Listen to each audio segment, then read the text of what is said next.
like a walking dead. 香港人加油啊！但係自從2020年國安法出台之後，形勢急轉直下，香港已經唔再係我哋熟悉嘅香港。We have lost the freedom of assembly.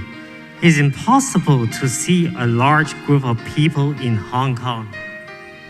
我哋失去咗集會遊行嘅自由，香港街頭已經好難再見到有人群聚集。You will stop and searched by the police if you are wearing the same black bloc like us. 香港人只要喺街着住黑衫黑褲同我哋一樣嘅裝束，已經會被警察截停調查。Media organization and even the student union are being shut down. The school have to include the patriotic elements into the school syllabus. 媒體、組織以至學生會都陸續宣布結束，學校課程強制加入愛國元素。Ironically, we don't even have the freedom of speech in the social media, which everyone thought that is normal in most of the country. It isn't normal in Hong Kong now. 諷刺地，香港人連喺社交媒體講嘢嘅自由都冇埋。You will never know if there is anybody going to report you to the CCP because of your political will. The trust among people is vanished. 因為你唔會知道身邊會唔會有人會因為你嘅政見向國安舉報告發你，人與人之間嘅信任蕩然無存。You will lose your job or the worst case being caught and facing a life sentence. 輕則冇咗份工，吊銷牌照；重則因此被捕入獄，最高刑罰面臨終身監禁。Mass rallies have been a feature of Hong Kong's political calendar for decades. But nothing prepared the city for what happened in 2019. Hong Kongers were already angry at China for its perceived erosion of the city's autonomy. So, when Hong Kong's chief executive Carrie Lam proposed an extradition law to send criminals to the mainland for trial, it kick-started a series of protest marches, with the biggest drawing an estimated 2 million people. The police cracked down hard, and the protests escalated into the biggest rebellion on Chinese soil since the Tiananmen Square movement in 1989. 1 year on June 30, Beijing hits back, introducing a national security law over the heads of the territory's legislators. More than 90 people have been detained under the law, including Joshua Wong, Agnes Chow, and Jimmy Lai. As well as arresting opponents, authorities have used the law to target civil institutions, such as the education sector, the media, and political life.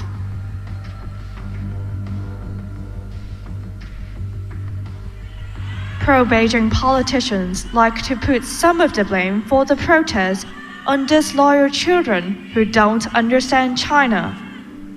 The Hong Kong government has taken this as a cue and is changing the curriculum in schools and universities.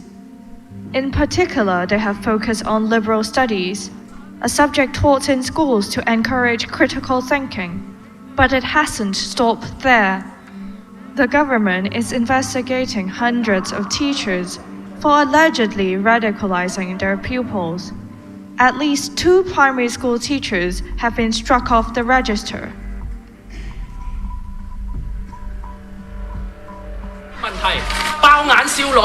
At the start of 2020, press conferences in Hong Kong were raucous affairs, and local leaders faced sharp questions. The popular Chinese language tabloid Apple Daily stands out for its anti-government editorials and fierce criticism of China. In August, its owner, the outspoken media tycoon Jimmy Lai, was led away in handcuffs during a high-profile raid of the newsroom.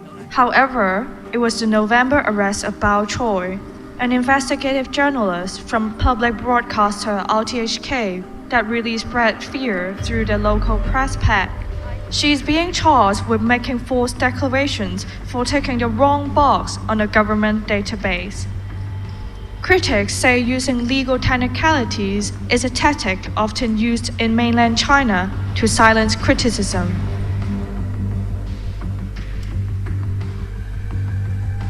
The street protests of 2019 were organized anonymously, which meant opposition politicians were not immediately in the firing line. That changed when the pro-democracy camp won a crushing victory with a record turnout in the municipal council election in November. Fast forward to September 2020, Hong Kongers' next opportunity to express themselves through the ballot box, this time in a general election. The vote was postponed because of the pandemic, but critics say the government feared more heavy losses. Since then, the government has cracked down. In November, 4 pro-democratic legislators were disqualified for not being sufficiently patriotic. Or about one of the other opposition lawmakers resigned in solidarity. Then, on January 6, 53 politicians and activists were arrested in dawn raids for participating in an unofficial primary ahead of the delayed September election. Beijing claims the security law has stopped the protests and protected the country's sovereignty. Among Hong Kongers, reactions have varied. Some are relieved at the return of stability, while others feel under pressure to keep quiet, and thousands have left the country already. The UK Home Office expects as many as 150,000 Hong Kongers and their dependents will move to the UK this year.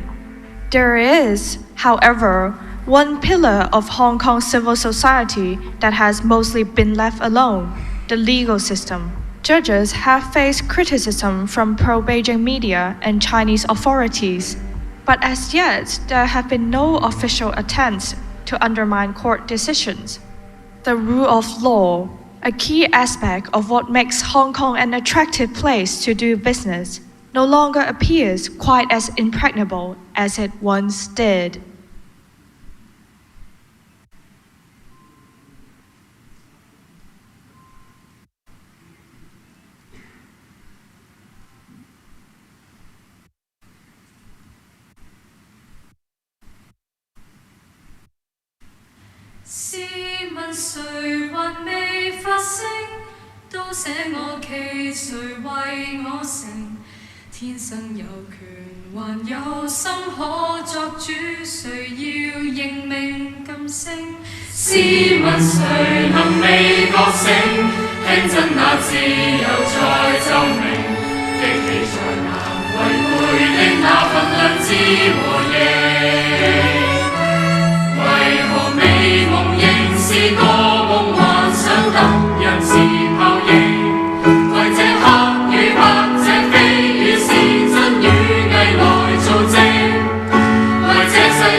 Many Hong Kong people have tried our best to voice out against the CCP in 2019.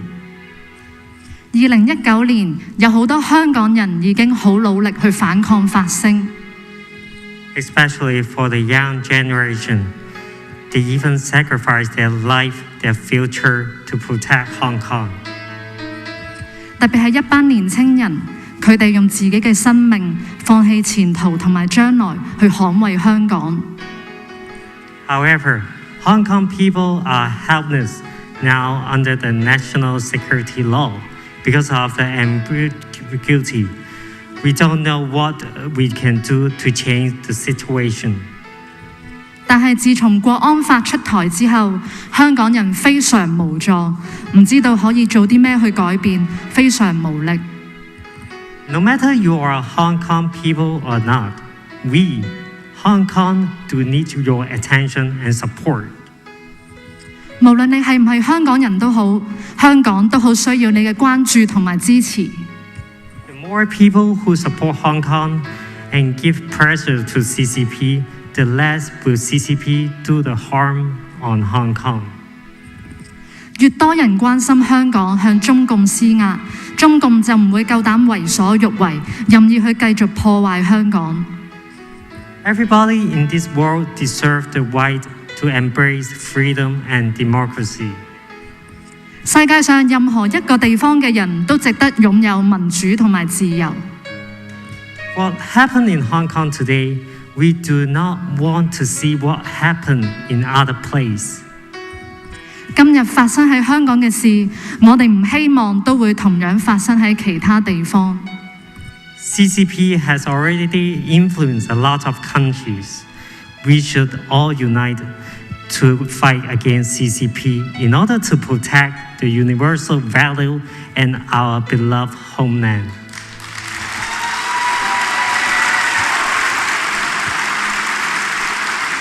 中共已經影響咗好多國家，我哋更加需要團結一致去抵抗中共，捍衛民主自由，保護我哋熱愛嘅土地。 Although we are facing a very difficult moment,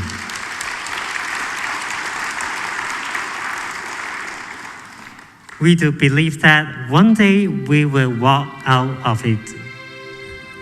縱然而家香港面對嘅處境好艱難，但係我哋深信香港一定可以走出呢個困境。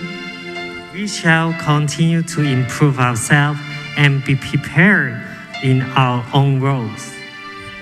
我哋各自繼續喺我哋嘅崗位上面努力，不斷努力進步，裝備好，隨時做好預備。 When the opportunity comes, we will fight together as one.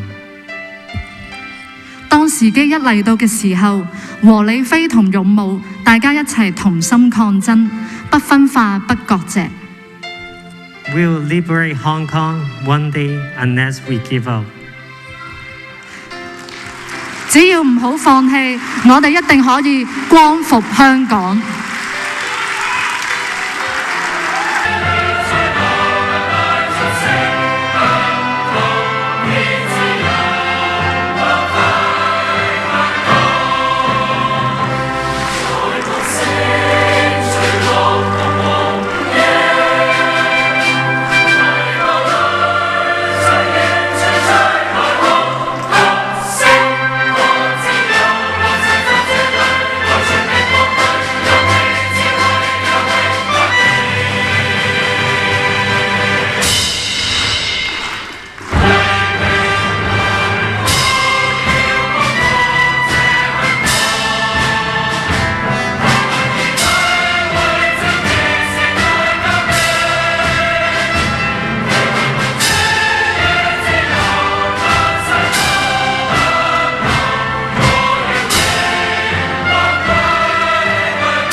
Thank you for your patience in listening to our Hong Kong story. 多謝各位耐心聆聽香港嘅故事。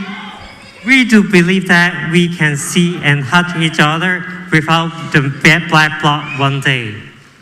希望有朝一日，大家可以除低口罩喺煲底下面相見。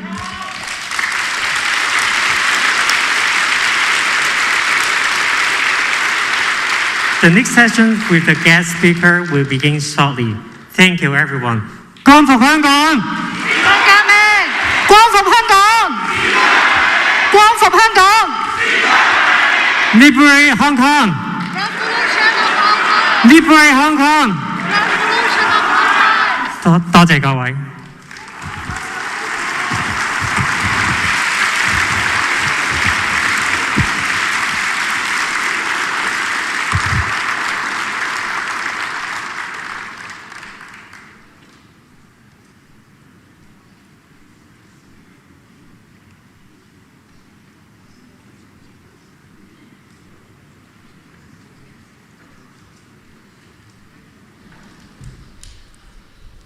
Good afternoon. Welcome.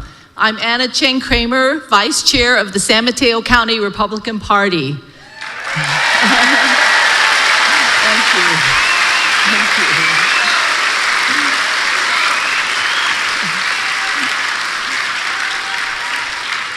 I want to thank you for joining us to commemorate the founding of Hong Kong Freedom Beacon.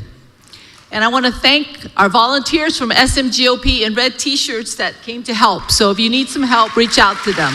Thank you. And one last housekeeping item. If someone needs a hearing aid, we do have hearing aids back in the information desk. So please ask one of the volunteers to help you to the desk. So for those of you who were here earlier, you saw Amber and Jaden review the events that led to the founding of Hong Kong Freedom Beacon. The organization is dedicated to pursue the unalienable rights of Hong Kong. And is based in the United States for a reason.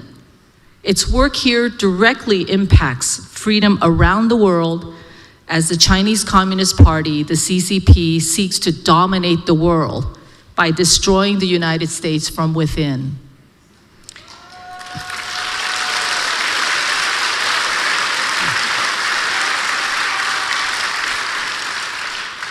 As President Ronald Reagan once said, if we lose freedom here, there is nowhere else to escape to.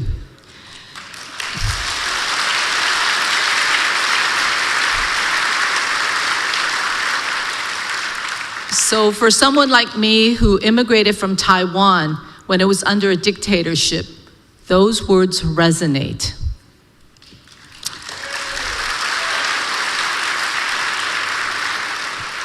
Many of you know the state of affairs in our country today. Divided, our freedom under siege, and many of us live here in occupied California.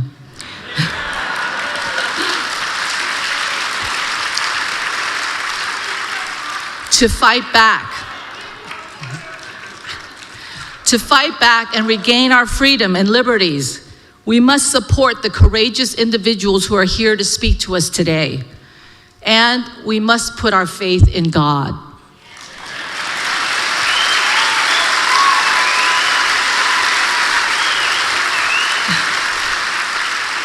So at this time, I would like to introduce Pastor Michael McClure of Calvary Chapel to give the invocation.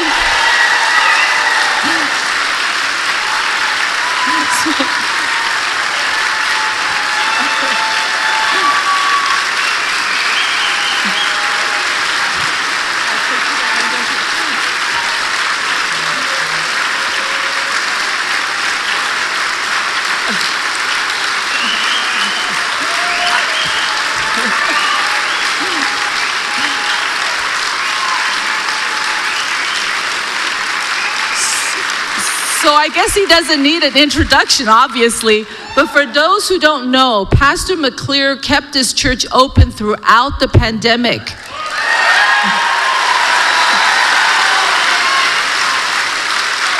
And And he incurred fines of over $3.5 million to keep a truly essential service available to all of us. So please recognize his bravery.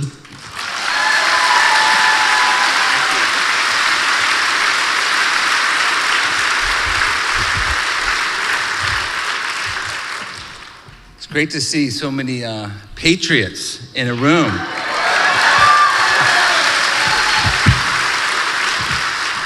It's true, we have $3.9 million in fines from our wonderful county, so we're gonna be taking an offering.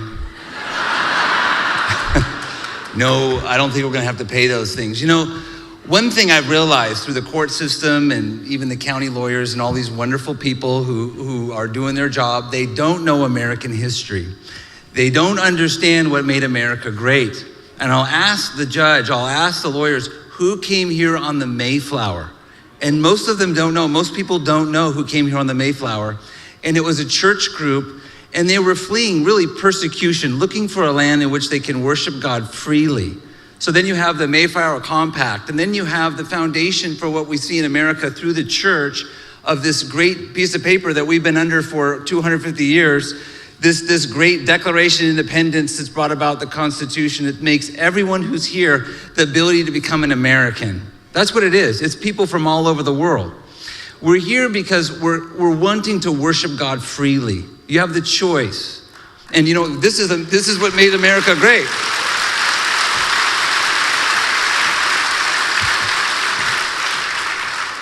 All of our presidents, up until the last few presidents, I would say, were all very strong Christians. And if they didn't come out of the White House as strong or go into the White House as strong Christian, they came out one. Because they understood what really made America this wonderful nation is this freedom to worship God and the blessings that we've had from God. Now, many in our church are from different countries, like from China, from Iran, and they're the most fired up about what's going on because they see the Marxism and they see the lies that are being told in our culture that are not true. But here's the good news. The gospel message is that Jesus Christ came to set the captives free. He came that we might have life.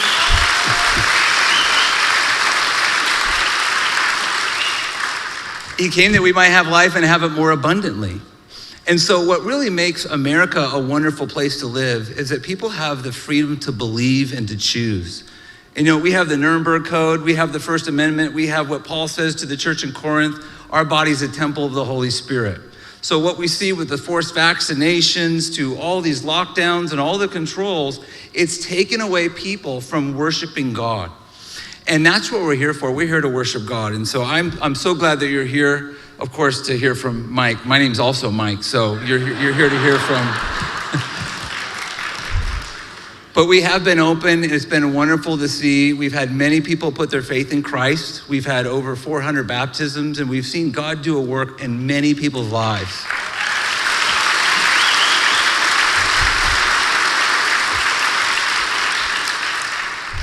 It's wonderful to have had presidents and people in leadership like Mike Pompeo who have led our country and prayed and sought the Lord, Ben Carson, many others that continue to do that. And you know, I believe God does hear prayer. I have seen that in my life. And if you haven't, I encourage you, try it out. Start putting your faith in Christ.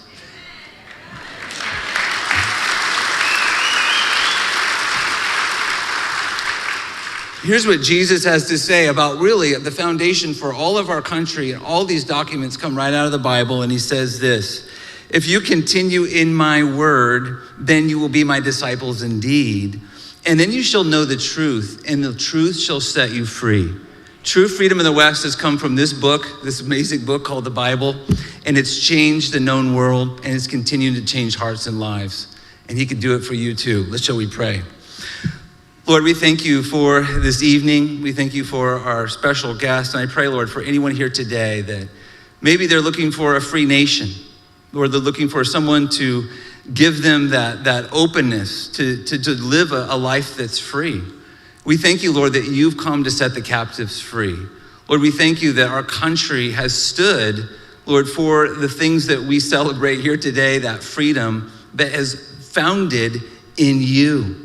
Lord, there's a kingdom you've told us to pray, your kingdom that's coming. Lord, we do pray that your will would be done on earth as it is in heaven. Lord, I pray that you would touch each heart here today. Lord, that you'd show them that true freedom comes from knowing you. You're the only one who can truly set us free. We thank you, Lord, for what you did on the cross 2,000 years ago. We thank you for your precious blood. And we pray now that you would be glorified in this place and that you would show us, Lord, again, what it is to be free and where freedom really comes from. We dedicate this time to you, and I ask it all in Jesus' name. Amen.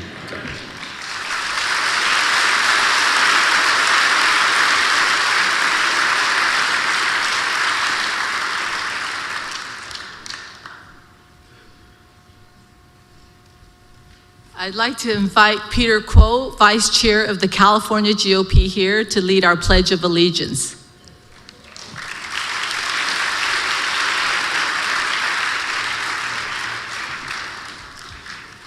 Would you please stand with me? Remove your headgear. Right hand over your heart. Face our flag over there. Be after me. Let's begin. I pledge allegiance to the flag of the United States of America and to the republic for which it stands, one nation, under God, indivisible, with liberty and justice for all.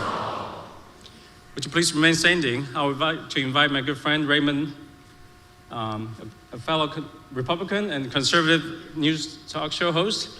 Please come up here. We're going to play the God Bless America.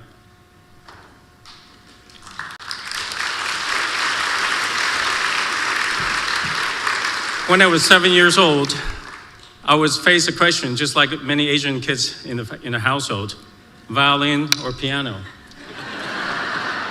And my father was on the side. In 1975 was the height of the Vietnam War. And from the comfort of our homes in Taiwan, my father commented, it's a lot easier to carry a violin on your back than a piano if you have to flee the country.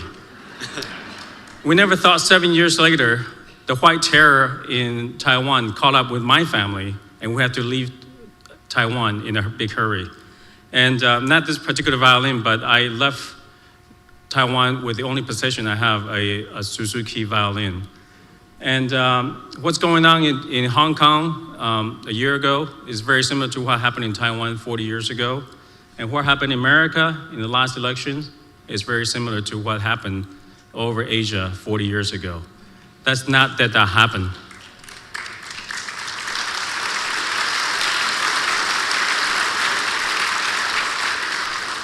Xianggang jiayou. Let's make Hong Kong liberate again. I probably need a couple minutes to set this violin up real quick, so if you bear with me. And Raymond, you want to tell a quick story?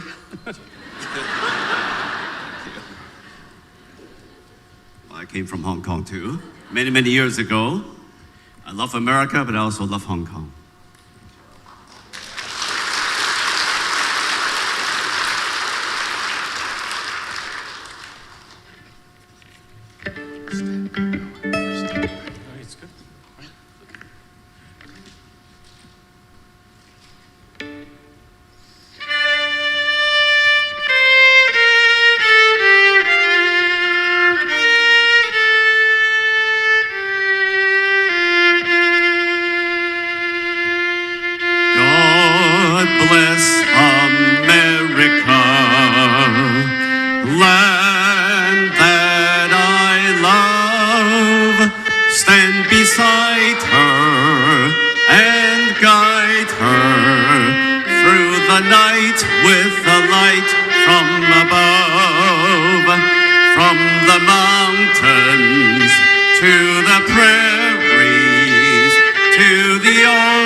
Beside her and guide her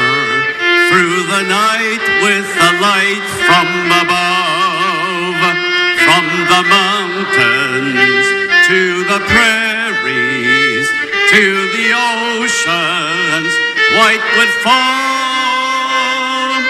God bless America, my home, sweet home.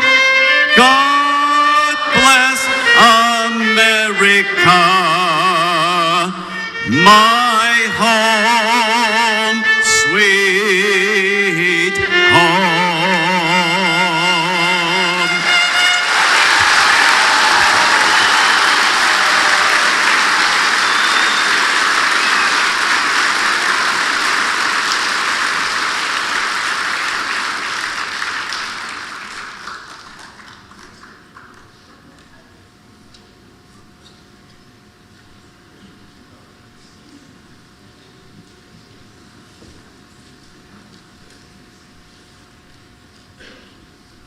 Was that beautiful?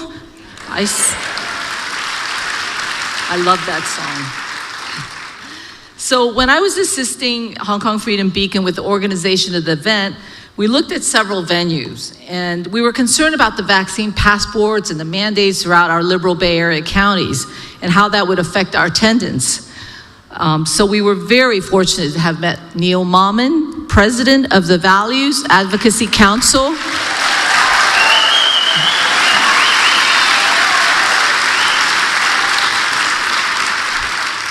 known as VAC for short, and Neil offered to co-host our event at Calvary Chapel. What a great venue, right? So Neil, like many of us here today, is an immigrant to the United States, having grown up in Jamaica, India, Sudan, Ethiopia, and under Sharia law in Yemen. To say that he understands totalitarian regime is probably an understatement. He's an engineer who co-founded 5 startups, has 16 issued and pending patents, and has written several books. Neil has consistently fought cancel culture by bringing well-known speakers and those who have been censored by mainstream media to give them a platform to speak. Without his efforts, many of us would not have the opportunity to learn many truths. So without further ado, let's give a warm welcome to Neil Mammen.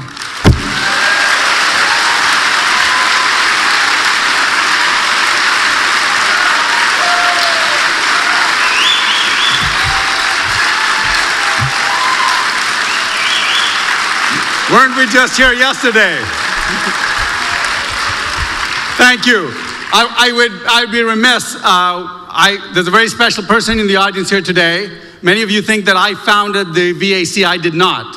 I just came on the coattails of other great men, and the founding president of the VAC is visiting here today. Larry Pegram, please stand up.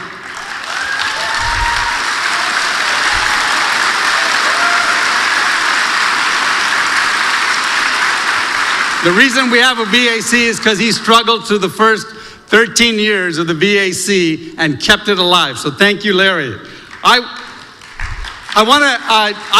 I come up here, I always do a little short talk. I want to educate people here because I think it's very important that we understand where our liberties come from. I was reading an article the other day, and it said that peaceful revolutions are more successful than violent ones. And to the researcher's surprise, if a revolution is just 3.5% of all the people who are active in it, they are almost 100% successful. A few weeks ago, I got a call from a Maori chieftain pastor in New Zealand. He was calling to team up with the VAC. Turns out that New Zealand is getting as bad as Australia and is thinking about mandating full vaccinations, complete lockdowns. In fact, you can't go into a store or into a church without a vaccination. So at first I said, Pastor, what does the New Zealand Constitution say about your rights? Because I wanted to know what the Constitution said about rights. But let me turn that question around. And those of you who have played this game before, who've heard me speak, are not allowed to play this game. We're going to play a game here. I'm going to ask you a question, and you tell me what you think. Do you have constitutional rights? Yes. Do American citizens have constitutional rights? Yes. Well, that was a trick question. Do our rights come from the government? No. Do our rights come from the Constitution? No.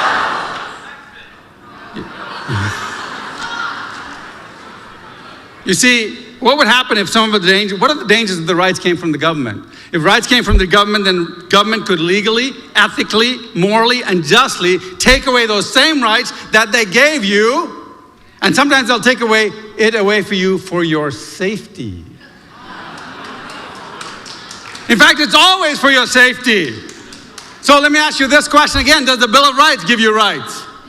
No. You see, you don't get rights. You don't have constitutional rights. I don't mean you lost them. I mean you never had them, because the Constitution doesn't give you rights. In fact, if you look at the Constitution, you will realize that it's a list of negative rights. The Bill of Rights says the government can't do this, the government can't do this, they want to bridge this, they can't stop you from speaking, they can't stop you from assembling, even in a pandemic.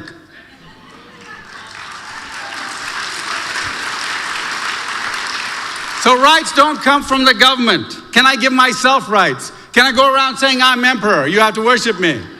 No, why? Because I don't have authority over you. I don't have the authority to tell you what to do with him, to you how to treat him. Why? Because I don't have authority over you. So then, does rights come from the masses?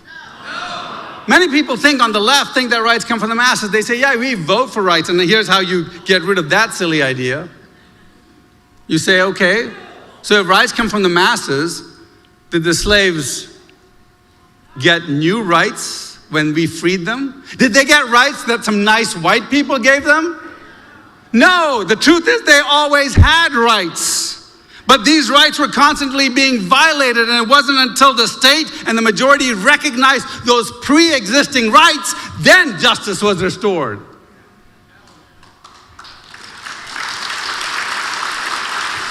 So rights don't come from the masses or from majority vote. So if those slaves always had rights, where did they come from? What does the Declaration of Independence say? The Declaration says, we hold these truths. You know the thing, we hold these, you know.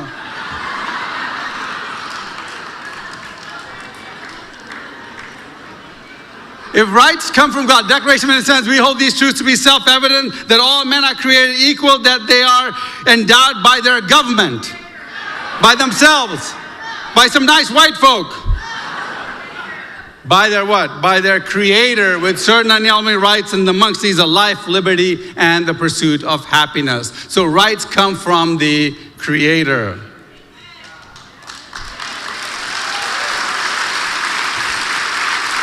Now I want to be very clear here. It depends on which creator. I grew up under Sharia law. I grew up in countries that had totalitarian governments. They don't have a creator that believes in rights. There is only one creator, not the Muslim creator, not the Hindu creator, not any of the other creators. There's only one creator that says you have rights. You know which creator that is? That's the creator, the Lord of the Bible. You don't have a biblical creator, you don't have rights. It's as simple as that. And if you're an atheist, I'm sorry. There is no rights in atheism. And the Bible is full of rights that God wants you to have. So, what then is the purpose of government? Why do we have government? Why do we need a government? We don't need government. Thank you very much. We do need government, and here's what the government is supposed to do. The Declaration of Independence continues that to secure these rights, the governments are instituted amongst men. So the governments aren't there to give you rights, but to what? To protect the rights you already have. Okay, but some people think that healthcare is a right. Some people don't. So what is a right? I mean, freedom of speech, freedom to own property. How do we know what a right is? And so here we're going to play another little game real quick. Again, if you play this game, you're not allowed to play. I'm going to flash something on the screen, and you tell me if it's a right or if it's something else, okay? Ready? I'm going to flash something up the screen. You tell me, is that a right or something else? Is this a right? I'm sorry, folks, that's a gun. There is a right relating to that gun, and that is what? The right to what? Keep and bear arms. You have the right to own a gun, but you're not entitled to be given a gun. I want you to understand the difference. You have to buy your own gun. Okay? You have the right to own it, but you have to buy your own gun. Okay, what about this? Is this a right? Some of you are not sure because I tricked you on the last one, right? Yes, this is all right. This is all right. But what about this? This is a printing press. Is that, some of you kids don't know what that is, right? Is that all right? No, you have to buy your own printing press. When you're born, the government you're not entitled. Here's your birth certificate, here's your printing press. Birth certificate, here's your gun. No, you have to build your own printing press or buy your own printing press. You have to labor for your own printing press, and you have to get your own. You're not entitled to a printing press. You're entitled to use a printing press. You're entitled to nobody stopping you from buying a printing press, but you're not entitled to a printing press. Okay, so now let me ask you this. Here's a whole list of things. You tell me if they are rights or something else. A home ownership, a job, healthcare, food, clothing, education. Something else. There is one right in there. Home ownership is a right. You have the right to own a home, but you have to build or buy your own home. You're not entitled to be given a home. Now you go, well, Neil, I don't understand. How do I tell the difference? You haven't already clarified it. Yeah, let me clarify it for you right here. Rights are things that God gives you. Something else is what we call goods and services. Goods and services are the product of somebody's labor. You see, if something is a product of somebody else's labor, it's a good or a service, and you don't have to right to it. Here's why you answer that, why we say that. Because let's say you would say healthcare or education is a right. Where are you going to get that healthcare and education? Are you going to go kidnap a bunch of doctors and teachers and then whip them until they give you healthcare and education? Where are you going to get it from? Now, of course, we don't do that. What we do is we kidnap everybody, take 30% of everything they earn, and use that to pay for healthcare and education. But that's what? You're taking the product of somebody else's labor and giving it to somebody who hasn't worked for it. And that's the difference between goods and rights. And unless you understand that, we will lose our nation. See, goods that are granted as rights require you to enslave men financially or physically to ensure a continuous supply of the goods that you have promised to others. And the minute you do that, you're enslaving people and taking their rights away. Now, don't get me wrong. Fees for services are okay. You own a house, you pay for the police protection and the fire protection and the sewage.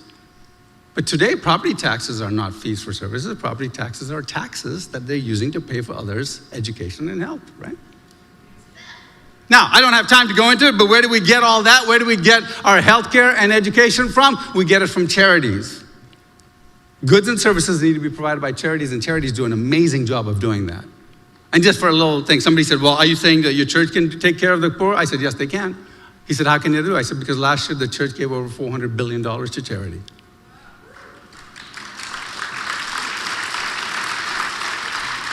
Church and private charities are so much more, in fact, they're 6 times more effective than government. If we replace the $1.3 trillion in debt with private charity, and by giving them, say, double the deductions, we can reduce that $1.2 trillion of our charity to something like $200 billion of charity, and the charity can easily take care of that. Okay, I want to wrap this up here. Remember, I started this by telling you about a call I had from a Maori Christian chieftain in New Zealand, and I asked him, what does your constitution say? And because I want to know what it said. Then I realized it didn't matter. And halfway through the conversation, you can ask my daughter, she was on the call, I was in the car, and halfway through the conversation, I said, you know what, it doesn't matter what the Australian constitution says. It doesn't matter what the Chinese constitution says.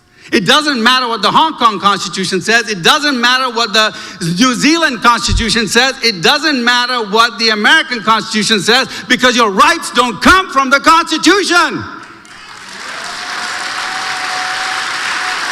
You don't have to be American to have rights. You have rights from the Almighty God. And you just need 3.5% of the people to believe that with you. You need to spread the word. I'm not an expert on China or the Green Gang, which controls it, but if history is correct, we need 3.5% to turn this around. And when the women and men on the streets realize that, even Ceausescu in Romania falls. If you don't know your history, look it up. See, when the men and the women realize that, when the children realize that, when the mothers realize that, when the factory workers realize that, when the students realize that, there's very little a dictator can do, because liberty becomes written on their hearts, it becomes written on their minds, it becomes literal on their souls, and just like it has on yours.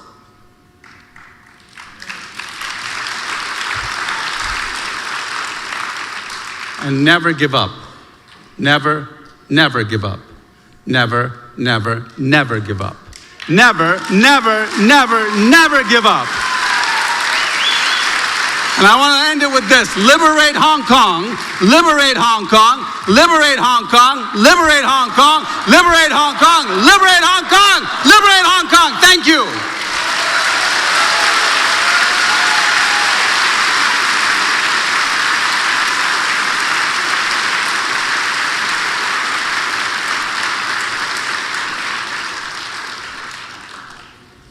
So many things to remember tonight. Liberate Hong Kong. It's in my brain now. So it is an honor to introduce our next speaker, Elmer Yuen, chairman and founder of Hong Kong Freedom Beacon.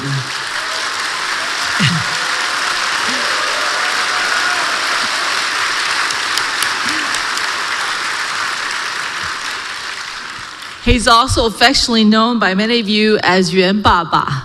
Right? So Elmer was born in Shanghai and escaped with his family to Hong Kong when he was 7. Unfortunately, his mother was not able to join the family for 20 years because she was imprisoned by the communists because she would not renounce her Christian faith. Elmer's intimate knowledge of the Chinese Communist Party began in the 1970s when he started many businesses, including the first NASDAQ-listed Hong Kong firm, TeleArt Inc., and he developed the largest golf course in Shenzhen, China, just outside of Hong Kong. But you may wonder, how did he turn from a successful entrepreneur to an activist freedom fighter? It was during the outbreak of COVID, and he was quarantined with his daughter in a hotel. She's in the entertainment business, and she decided to interview him live on YouTube. She asked him, what do we do now that the Chinese Communist Party, the CCP, has violated the two-system rule set to expire in 2047 and is now taking over Hong Kong? His unfiltered response to his daughter that we must eliminate the Chinese Communist Party.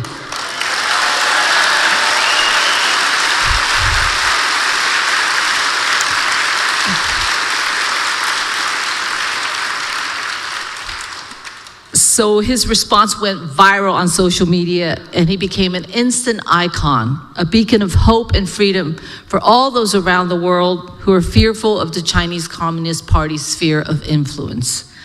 His courage to speak out against the CCP on leading Chinese media outlets and on multiple YouTube channels has led him to sever his Chinese business ties, and he's exiled from his homeland of Hong Kong.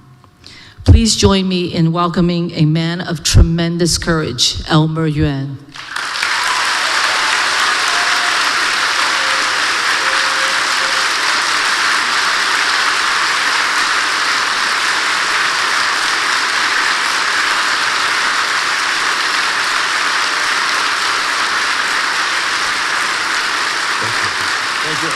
Thank you. Be seated.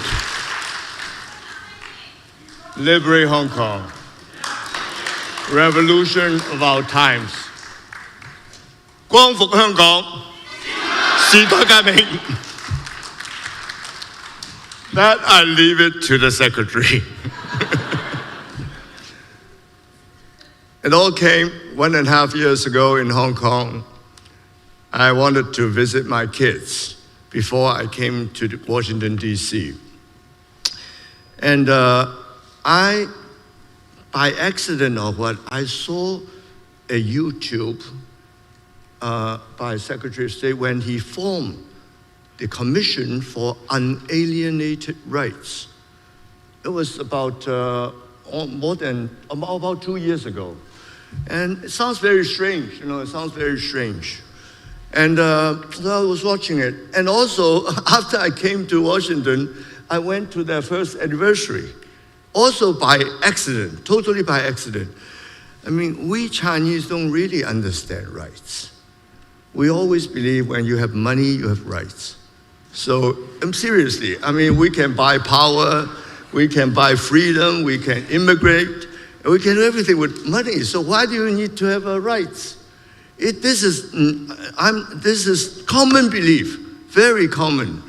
And And most of the Chinese leaders, or even normal people, don't understand this universal value. I was in Beijing exactly 2 years ago, and some official invited me to a barbecue in the suburb of Beijing. And this was the year when they had the riots in Hong Kong and the protests. And this official from the Reform and Development Commission is very powerful, the head of that. He asked me, what's happening in Hong Kong? What does the young people want?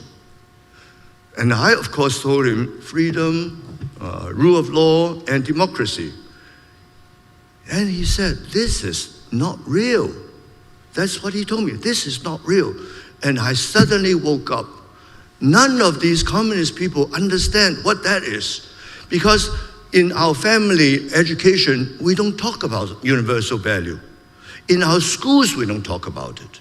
In our legal system, and there's no church to teach you. This whole thing, the entire communist leadership and or normal people, because they brainwash everybody, these universal rights does not exist. And it's only about maybe like 20 years ago, by accident, I was taking some Texas oilmen to China to see some in Xinjiang, very Turin Basin, very famous oil field. And they start asking me, what are you going to tell your children? What do you teach your children? I said, I let them do whatever they want. They said, what about the right? What about the value? What about value? And this is really the first time I hear about this value. Chinese, of course, we have our value from Confucius, thousands of years, but not the universal value. It's very, very different. So anyway, I was following Secretary Pompeo. I don't know him, nothing at all. So I said, very strange. I start understand the unalienated rights. I was learning not too long ago, probably 2 years ago. And start to enlighten me. And I was educated in this country. I have been in this country for more than 20 years. And even if I don't understand, most of the Chinese don't understand. Right? Most, I'm not taking, most, seriously. It's a very serious issue because they don't understand. And they've never, all the communist people, or mainland China, they have never experienced the rights. They're happy, they work very, very hard, they make their money, they buy their apartment, but they never have a chance. And in China, if you get arrested, you go back to take care of the policeman, this and that, and then you're off. If you can't take care of the policeman, you take care of the judge. That's how things work in China. Take care of the judge, and there are millions of ways, all right? So there's no law. There is no law. This whole thing about law is nonsense. There's no law. This whole thing is for show. I came to this country 1.5 years ago, and I understood them because I work with them. I make money with them, all right? I'm very, very close to the families, so-called the powerful family, all right? And we do business together all over the world, looking for minerals, natural resource, and then flipping them back to China. Lots, I've done all before. So I know the system really well. So I came here, I know the system. So I came here 1.5 years ago, and I proposed to the US Congress, to several congressmen. I said, these guys are criminals. For the last 70-some years, they're criminals because they don't have to follow the law. They use influence, they use money, and they can overcome everything. These are criminals. So my lawyer looked up, there's a law called Transnational Criminal Organization, TCO. There is a law in the States called TCO. So, and fits perfectly with the Chinese Communist Party. Fits perfectly. Because every time they do something wrong, we start focus on that thing and forget about what they did in the past. This is very common, all right? Oh, now we blame them for pandemic, and suddenly the focus is on Afghanistan. It will forget about the pandemic, where the virus leaked from. It's been going on. We need a collective term. over the last 72 years. It's not just one crime or one crime after another. It's a continuation of crimes. It's a transnational criminal organization. That's what it is.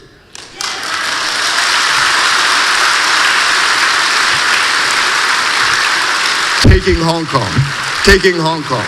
Everything signed. Before they signed it, all right, they think about how to get away with it, all right? When I remember when Zhu Yongji, I was representing the U.S. team when they negotiated with the WTO, all right? And Zhu Yongji, and they asked me, the CIA in Hong Kong asked me, what do you think? What do you think is going to happen? I said they'll agree to everything in the last minute, 11 hour, 59 minute. And it turned out to be true. They thought I was a genius. But I know how the game they play. They're very, very good game player. Right? They paid last minute, and then Zhu Yongji walked into the hall, the negotiation hall. Most of the Americans are ready to leave. They are heading for the airport. All right? And then Zhu Yongji came in. Oh, what are your differences? Show me. So there are 5 differences. He took 2 of the most important differences in favor of China. And said, okay, I agree with this, and you must agree with the other 3. Of course. And that's how he won the negotiation in the last minute. So people said, wow, it's a relaxation. Right? And after they signed the WTO agreement, nothing. They followed nothing.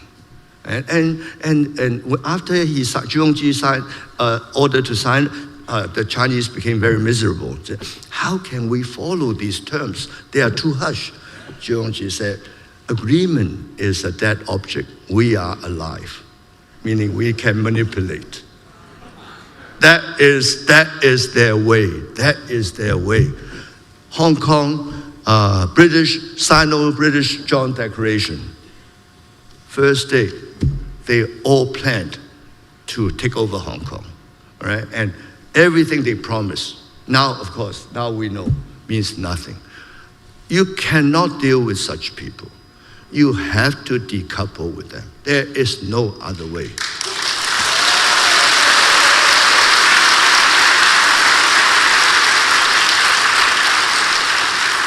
I'm going to, since the Republicans are not in power, so I'm going to spend the next 2 or 3 years to travel to all the different parliaments of the world, such as UK, such as Lithuania, such as India, and Australia, Japan.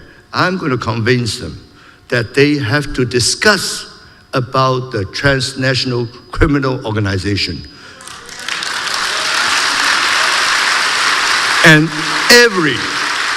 every Communist Party member is a criminal.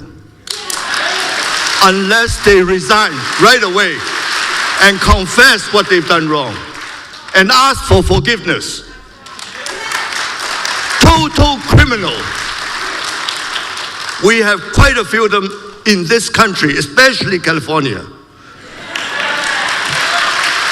They help operate the big tech, the H-1Bs. Those are the people you must watch. They are actually operating those social medias, those big tech, the software company. They're operating them. Never mind what the boss says. They are doing operation, and they listen to order from Beijing.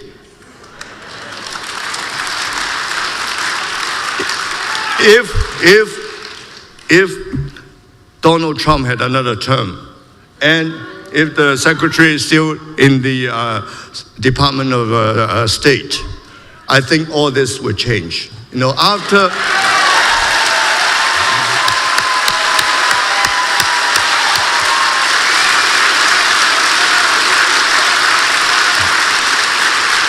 Houston, after closing down their consulate in Houston, I hope the next one will be San Francisco.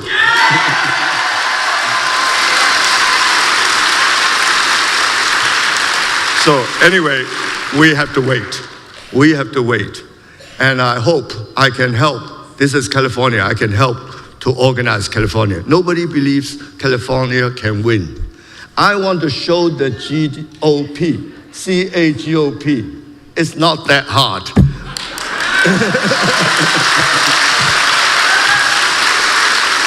Thank you.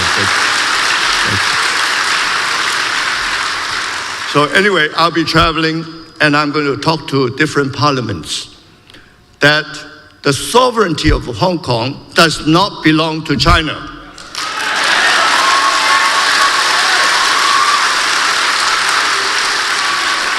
The communists have violated the Joint Declaration and grossly breached the agreement. So as a result, under law, if you have not fulfilled your obligation, right, you also lose your rights. So the rights to Hong Kong should revert to Britain.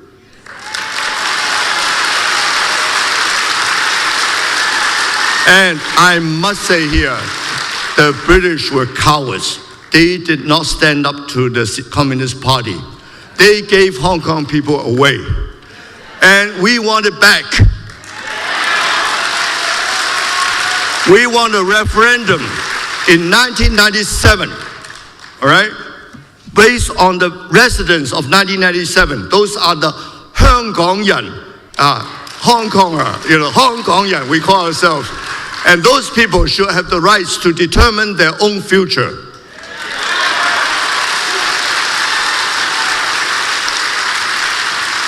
So I'm going to convince, hopefully also later on next year, you win the midterm, the US Congress, that the sovereignty of Hong Kong belongs to the people of Hong Kong.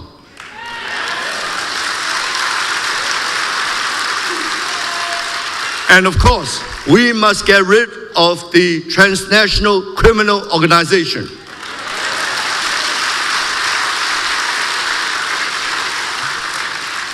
I remember a few months ago, I was having, I think, a lunch with Mao Xu. I think it's a very good, it's a steakhouse, I remember, really, very Texas kind of steakhouse, Longhorn, it's called Longhorn, right? And I still cannot remember who brought up the subject of having to do this kind of a speech or speaking tour. So somehow, I still can't remember, but we came up with the idea. And I like San Francisco because of the Chinese food, Hong Kong food. So I've been traveling back and forth to get a refill of Cantonese food. So there's a lot of friends from Hong Kong. And this is probably the highest concentration of Hong Kong Chinese in the United States. Right? And so I came here and I discussed with people. They say, oh, it's not easy, all right? We don't have that many people because Hong Kong people never have to unite, all right? They were always having big eating parties, all right? New food, this and that. All they discuss, we are basically Cantonese culture. All they discuss day and night is what to eat. So it's very difficult for me to switch their attention to human rights. They say, you're not going to make it. At the most, we have 200 people attending, right? And you charge too much. Nobody's going to pay that. So, but look at it. Look at it.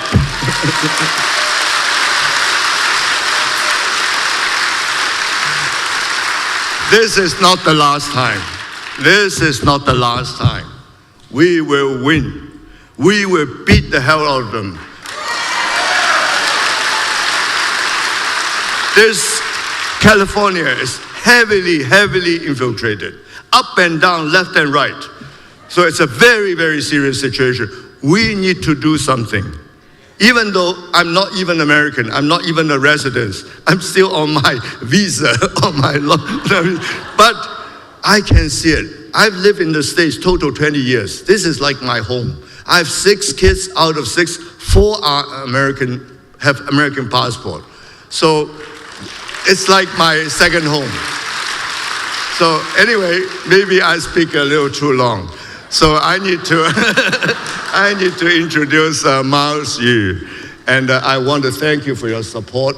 This is out of, overwhelming, absolutely overwhelming. And I want to introduce Mao Yu, my Chinese friend, and who has made it all happen. Thank you again. Thank you. Thank you. Thank you very much.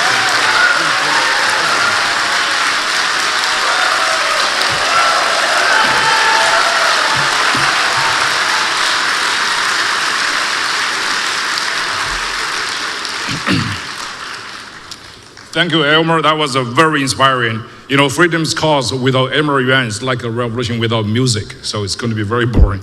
Thank you, San Jose. I remember San Jose for a very peculiar reason. 35 years ago, somewhere around that time, I got my first speeding ticket in America. Right here in San Jose. And referring to what Elmer was saying, I actually enjoyed that moment because that was the first time out of China I actually could go to American court to defend myself. I knew at the time it's a lost cause, but I enjoyed the right. But I couldn't do it. Yeah. So that's San Jose, and also I remember before I left the Bay Area after getting my PhD, I left for Annapolis, Maryland to become a faculty professor at the United States Naval Academy in 1994. One of the last things I did was to help a friend of mine who's a professor at the San Jose State University to move into a new house. He spent $330,000 that was very expensive to him. He told me the other day his house now is worth $2.7 million. So that's a very important thing. Now,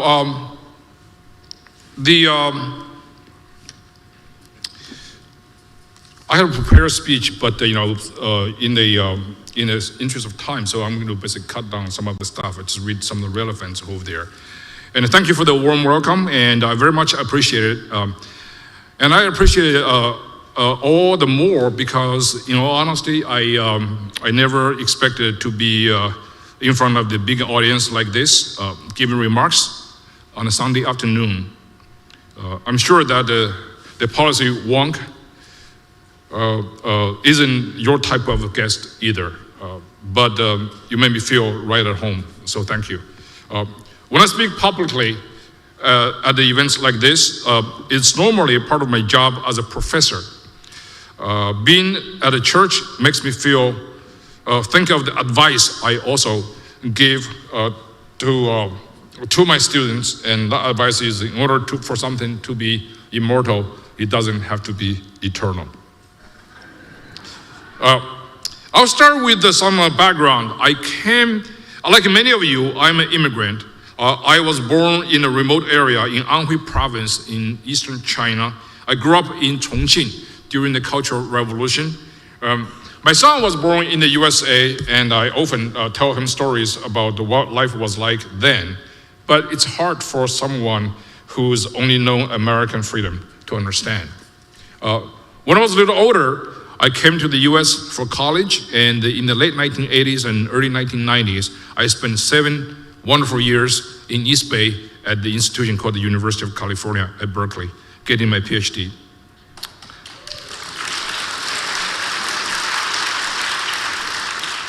Thank you. I don't know you're reporting my getting PhD or University of California, Berkeley, yeah, but that was a very nice gesture. A lot of immigrants have trouble answering this seemingly simple, but quite difficult question as to where you're from.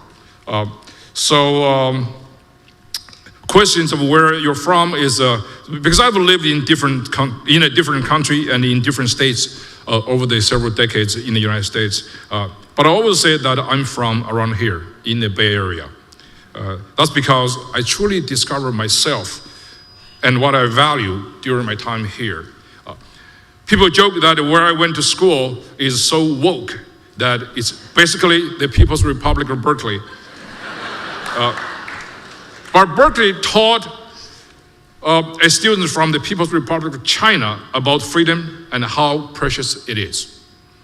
There are 2 crucial moments I'd like to share with you that give me that epiphany. Those moments help guide my teaching, my work at the State Department, and what I do today. The first came on June 3rd, 1989. In Beijing, it was already June 4th. Many of you know that date. You know it because of Tiananmen Square. At the time, I was on an American campus where we value human life, freedom of speech, freedom of association, and the truth.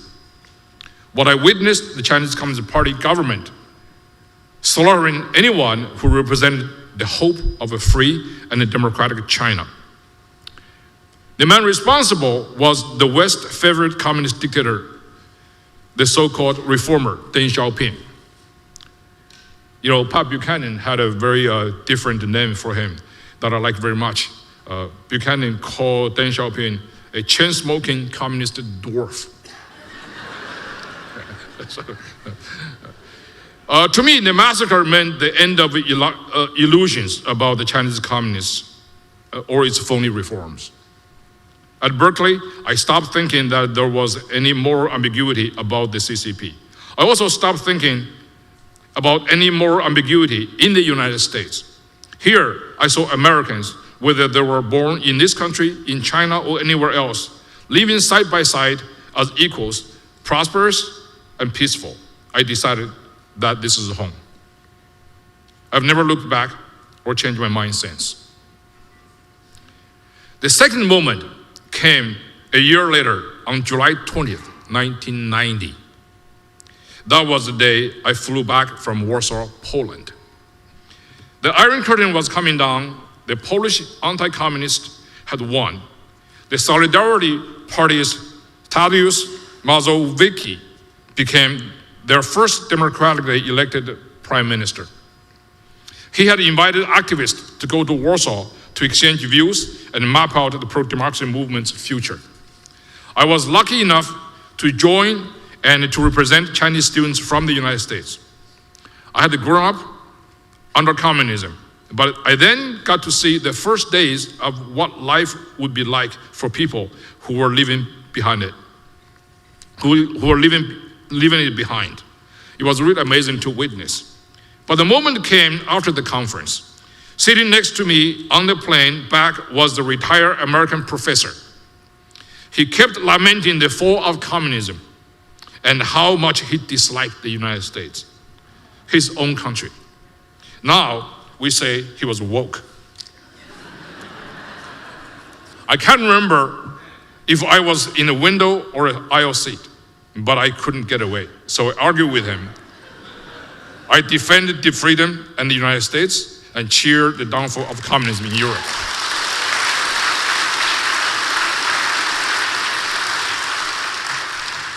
It's hard for someone like this professor who has only known American freedom to understand what that event meant. I pitied him, both for his ignorance and for his intellectual dishonesty. But that was not the end of the story. When we walked off the plane, the professor went through the fast lane at the customs, marked for the US citizens. I had joined the line for foreigners. And that was a tremendous blow to me. My feeling wasn't about the line, it's about the way of life. That was the moment I decided, July 20th, 1990, that as an immigrant who loved the US, what it stands for, I must become a citizen and have an American passport.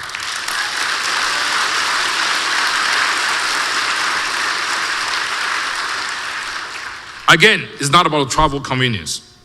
I wanted to be able to go anywhere in the world and for anyone to know that I am an American. And that means something very special to me.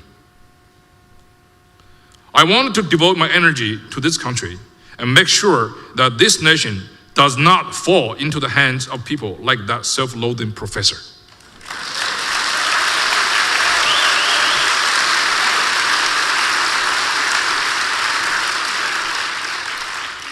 Those two moments were possible because of my time here in the Bay Area. You all care about the relationship between the United States and China. Many of you still have families there. You should know who's responsible for the worsening of that relationship. It wasn't the Trump administration. It wasn't Secretary Pompeo. And it wasn't any of the so-called China hawks, not even me. Hawks and doves come and go in Washington, but the very existence of the free United States is seen as an existential threat by the CCP. We saw this a few months ago in Anchorage, Alaska.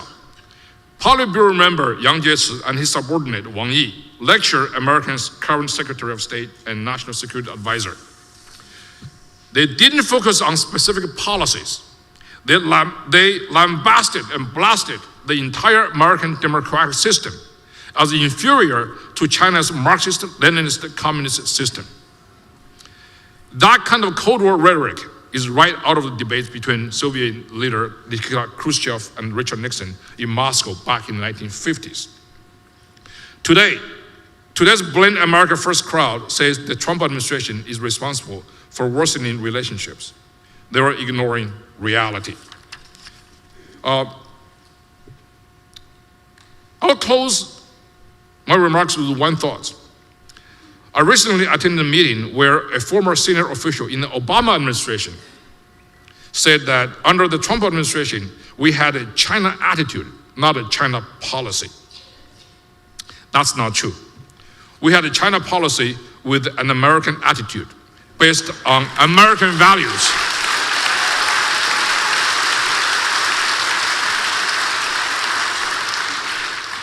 We had a moral clarity, straight talk, confidence, and deep beliefs in American exceptionalism and every human being's unalienable rights. That was because of Secretary of State Mike Pompeo.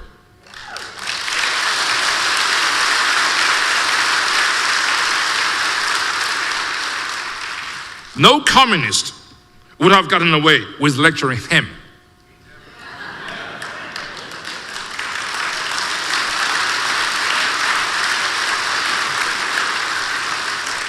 As a Chinese American citizen, it was an honor to work in the US State Department, helping shaping our China policy.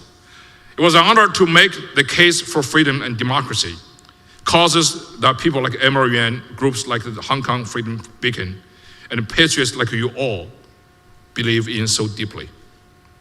And it was an honor every time I touched down in a new country to pull out my American diplomatic passport and to walk alongside America's top diplomat. Working at the State Department, I remember the two moments I talked about earlier. I thought about how, even if I was born somewhere else, this is the place where I'm from, America's home. For the honor this country has given me, all I can say is 谢谢.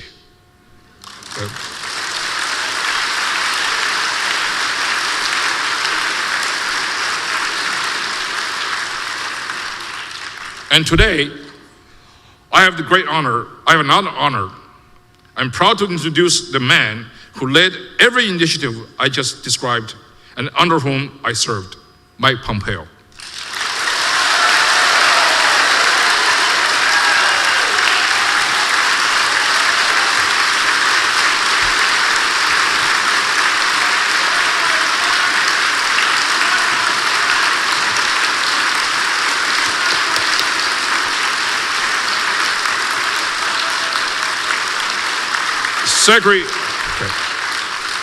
Secretary Pompeo graduated first in his class at the West Point.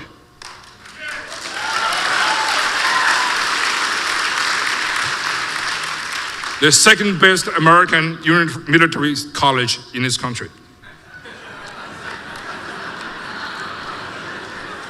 He was a cavalry officer in West Berlin. He's a successful businessman who was elected to Congress 4 times before he becoming the director of the CIA. And he's not done yet.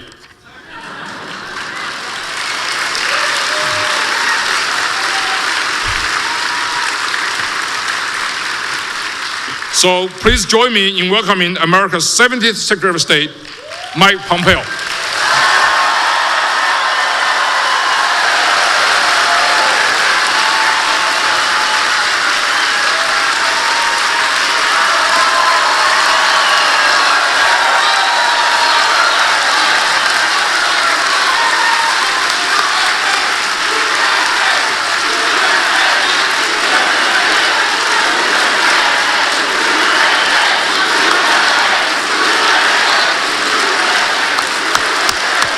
Thank you all. Oh my gosh, it is so great to be here with you all. Oh my goodness gracious. Thank you. I love you too. Yeah. When I get that much applause before I speak, it makes me very nervous. Well, it's great to be here in the Bay Area. It's great to be back in California. I grew up in Santa Ana, California. Yeah. So Miles, I got my first speeding ticket in California too. I also got my second, my third, my fourth.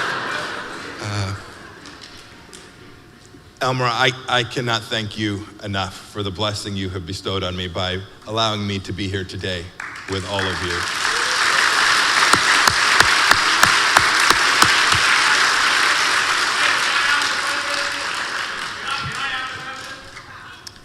So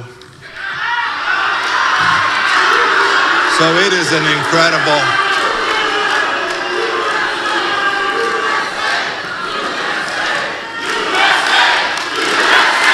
it is great to be here. What's so special about that is that couldn't happen in China.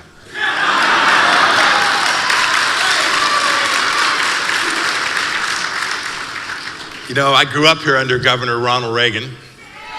Yeah. He was then my commander-in-chief when I was a young soldier.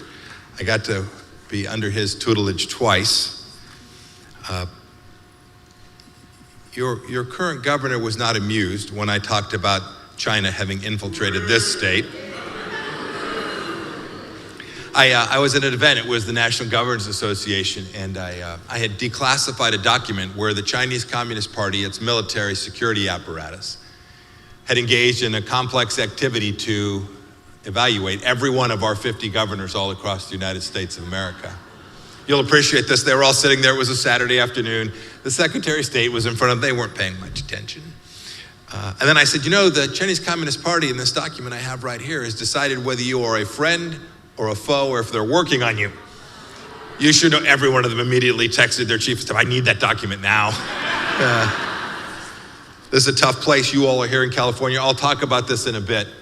But as previous speakers said, never give up. Never give an inch. Keep your faith. The California dream is the American dream, or was at least. It will come back. We're here today because we're all going to work together to restore these very dreams for ourselves and for the next generation.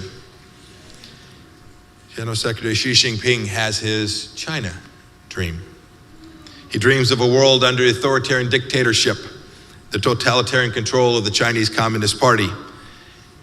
While we dream of freedom, he dreams of a different thing, of the destruction of individual liberty and traditional institutions, especially in places such as Xinjiang and Tibet, while we dream of preserving our families' sacred places of worship, like this beautiful house of worship.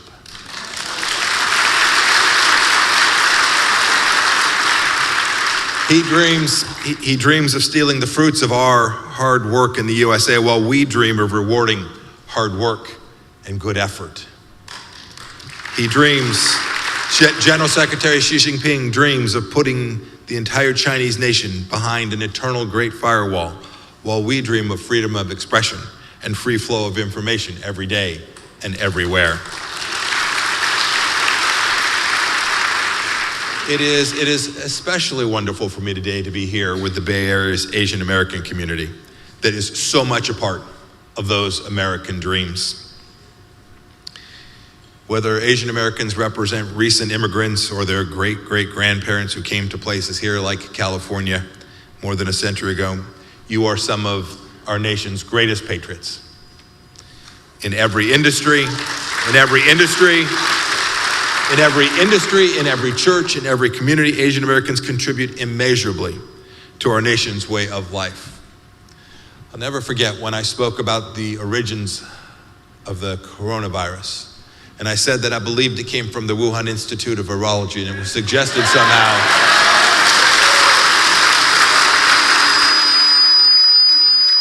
It was suggested somehow by the legacy media that made me racist.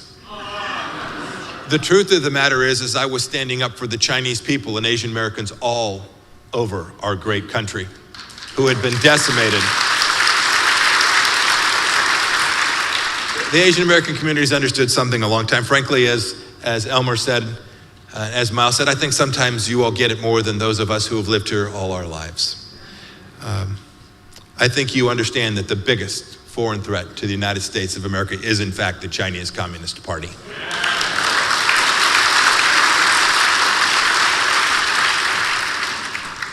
There are over 1 billion Chinese people who get it as well. They understand that they are living under a regime that will continue to deny them freedom and the basic human rights to which each one of us is entitled because our Creator provided them to us. You know, I spent 2 years traveling the world talking about the challenge that the Chinese Communist Party presented to every freedom-loving human being around the world. We woke America up to this. You should know this is at least 20, maybe as much as 50 years of US policy that we had to upend, and that there were people at the State Department who didn't frankly think very much about this project. They'd held and they'd clung to this view that if we just traded a bit more and engaged a bit more, that somehow the Chinese Communist Party would change its stripes. Nothing could be further from the truth. Nothing.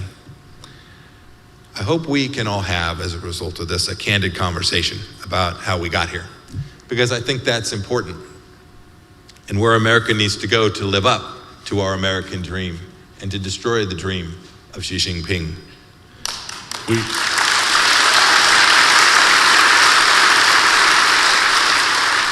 A few months ago, I had the privilege to speak at the Reagan Library. It was an amazing honor for a young person like me. Who would have dreamed that this kid who grew up in California and served under President Reagan would get a chance to speak from his presidential library and talk about the central challenge of our times from abroad, the challenge that the Chinese Communist Party presents. We recognized, for 4 years, our administration recognized this reality.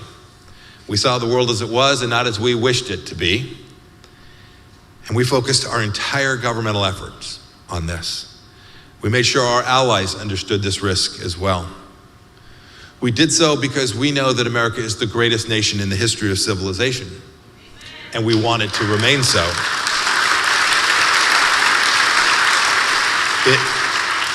In spite of what the wokesters will tell you, it's been that way since 1776. And as so many of you know, we'd be an awful lot better off if Americans would spend more time in the Bible and less in the 1619 project. So it's worth defending. America's worth defending, and we're going to do it. You all are here this afternoon. We're going to get after it. It's why every single piece of legislation we put forward, we had done the hard work, and we were able to pass this with votes from both the Democrats and the Republicans on Capitol Hill. I think Americans of all political stripes now understand the threat. President Trump, of course, signed every one of those bills without hesitation. And then we built our military in a way that made clear that we were going to support, thank you, that we were going to support our soldiers. And when Beijing confronted us and lied about human rights and said that America was in decline, I can assure you, I didn't sit back and take it.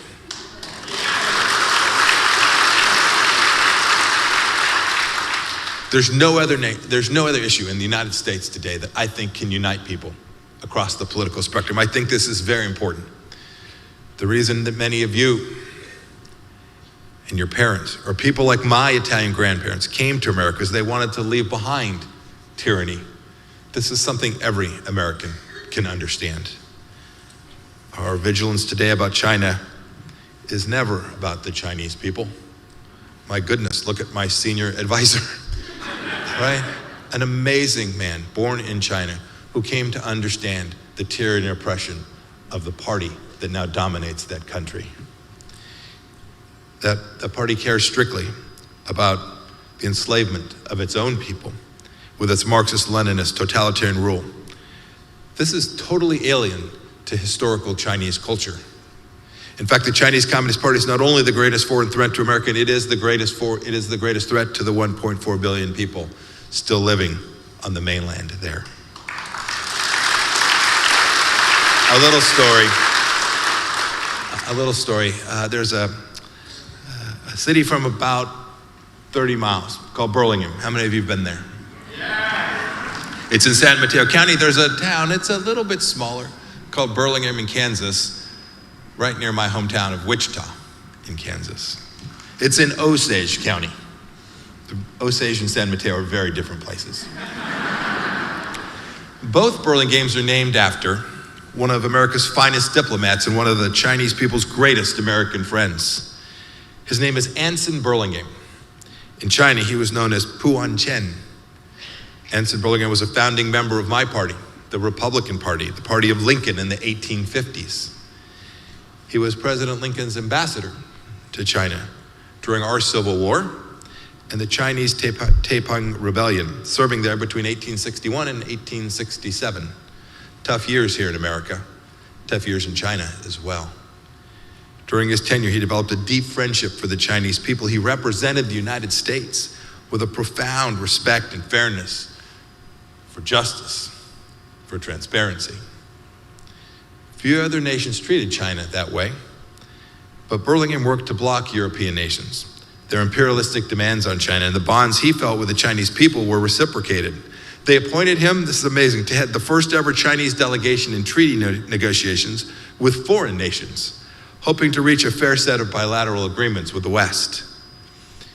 He took the court up on that offer, and in 1868 he led the Chinese delegation to Washington, D.C. He successfully negotiated with the Johnson administration what became known as the Burlingame Treaty between the United States and China. It was the first treaty based on full equality between the people of China and a Western nation after the Opium War. It's a special story. It's a really special story. Mark Twain wrote an obituary for Burlingame in which the greatest of all American writers said the following, quote, "In real greatness, ability, grandeur of character, and achievement, Anson Burlingame stood head and shoulders above all the Americans of today, save for one or two. He was a good man. Indeed, he was a great man, and all the world a servant." We should be proud of the historic relationship between the American people and the Chinese people. Look, we've had our days here. The truth is, we've had passed bigoted laws. In 1862, the Chinese Exclusion Act was offensive, thought so by many Americans. In my time at the State Department, I was constantly reminded of the American courage for justice, because just outside my office, on the 7th floor in the State Department, hangs a big portrait of John Watson Foster, one of my predecessors, the 32nd Secretary of State. He was the most powerful person, the most powerful voice at his time, fighting against that law in 1862, an American Secretary of State. Indeed, what that points out is one of the most exceptional things about our country.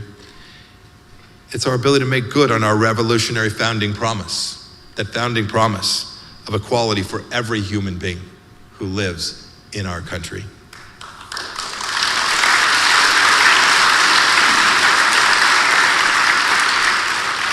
And today, you know, there's a cause that has made it so. Chinese students study at our universities more than any other nation in the world. Nearly 40%, indeed, of all of our international students from nearly 200 countries around the world hail from China. The Chinese people love America, and they choose the U.S. as the top place to send their children for education.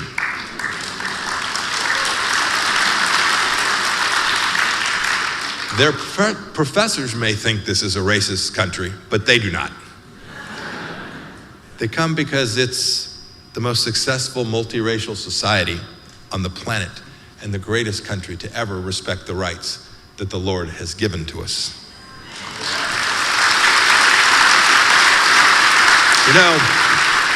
You know, Secretary Xi talked a lot about a century of humiliation, and how the Chinese Communist Party is leading the country to national rejuvenation. His words, not mine.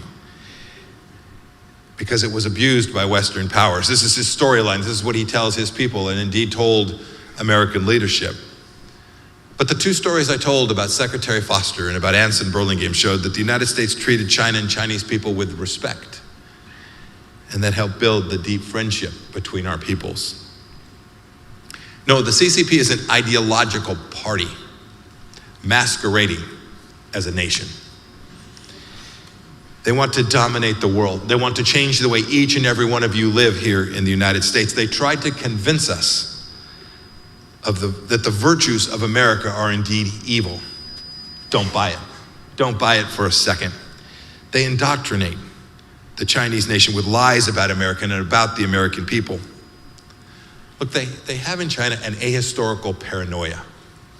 From Mao to Xi, every Chinese communist leader has regarded the United States as pushing an international conspiracy against China and the Chinese people. And frankly, one of the worst conspiracies and one of the worst lies they tell their own people is that the Chinese Communist Party, represents them. The central thesis of the policy that we developed in the Trump administration was the recognition that the Chinese Communist Party does not represent those 1.4 billion people.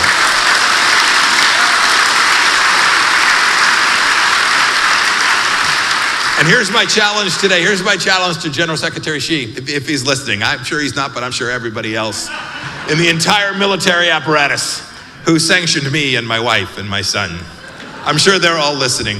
It reminds me, I was sanctioned at noon on January 20th, about 12:01 Eastern time to be precise.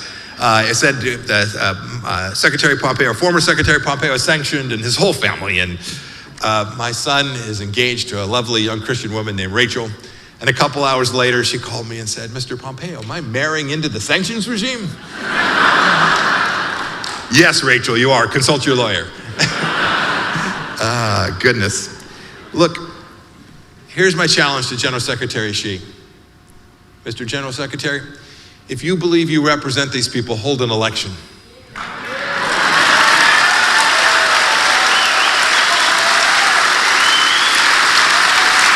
Hold an election. Hold an election.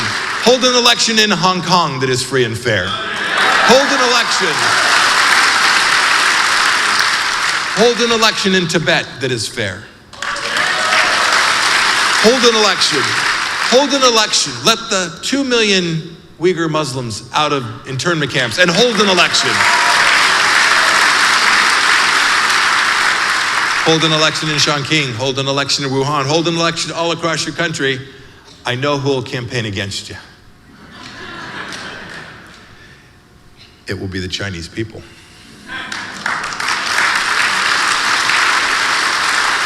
You know, it always makes me laugh that we see this in the United States. The left wants to co-opt language. They want to use different words to describe. They hesitate to use the word mother. You know, they use names like the People's Republic and the People's Liberation Army and their news outlet called the People's Daily. We know this. Those institutions don't belong to the people, they belong to the party. This is a misuse of language and it is intentional. It's intentional. They have to lie. They have to keep the lie because they know that the Chinese relationship, the Chinese people's relationship and friendship with the American people is so great that they must tell this lie to their own people. They use their entire state apparatus to denigrate our nation so they may dominate the people of their own. So you all know a little bit of this story, but it's worth spending a few minutes. What did we get done in the 4 years that the American people gave us? First, we told the truth. Every day. We were honest.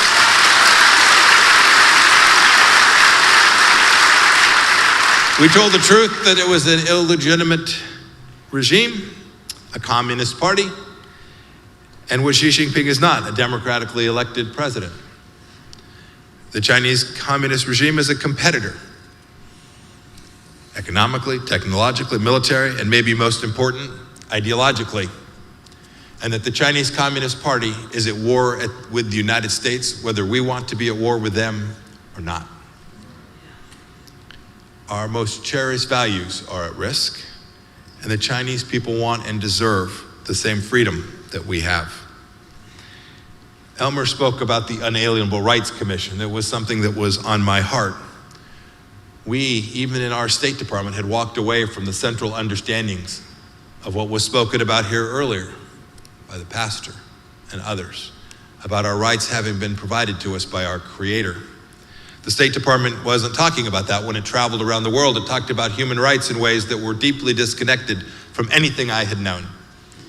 And so I tried to bring it back to our founding, back to the central ideas that built this great nation, laying a foundation for those universal rights that matter to every human being, everywhere. I wanted that to be the guidepost for my diplomats all around the world. And so we were able then to reverse a decades-long process of engagement with the Chinese Communist Party at all costs.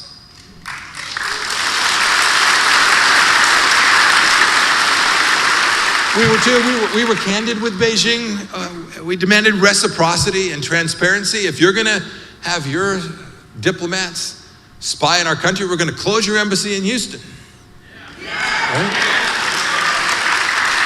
Right, that consulate in Houston was stealing secrets from all across the state of Texas and up into Kansas and destroying the capacity for Americans to continue to benefit from the fruits of their labors and putting Americans at risk.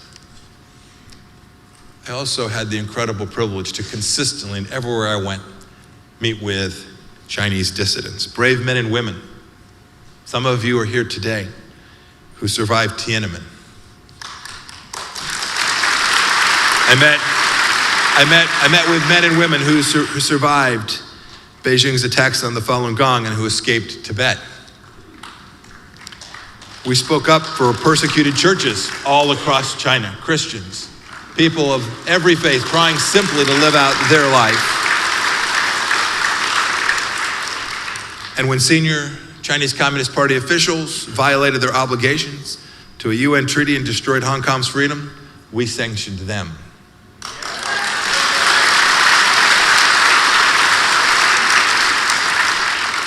And then when we observed the atrocities, the kinds of actions that the whole world has often said we would never permit to happen again, right? Never again. When we saw this taking place in China, we declared that act genocide.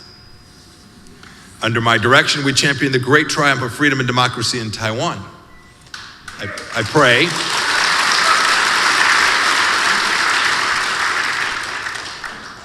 I pray this administration will continue to do so that the exemplary model of Taiwan and Taiwan's democracy can and will provide powerful inspiration for people all across China.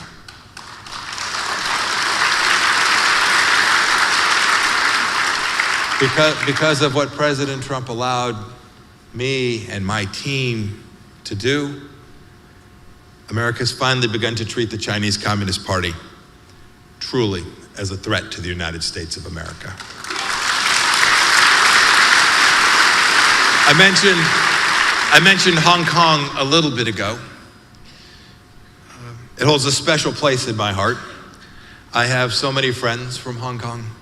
These are amazing individuals just like Elmer, who love freedom and love America and love Hong Kong. The people of Hong Kong had a promise, and the Chinese Communist Party does what it does to every promise. It breaks it. It walks away from it. They were denied the human rights, the independent judiciary, the freedom of the press, the rule of law that the Chinese Communist Party had committed to those freedom-loving people in Hong Kong. Like so many of you, I was outraged by this betrayal by the Chinese Communist Party. The massive pro-democracy protests, the brutal crackdown, and the CCP's so-called national security law took place during my time at the State Department. There were those who wanted to simply ignore it, not speak to it. But you and I both know that appeasement is not going to work with the Chinese Communist Party. We must push back.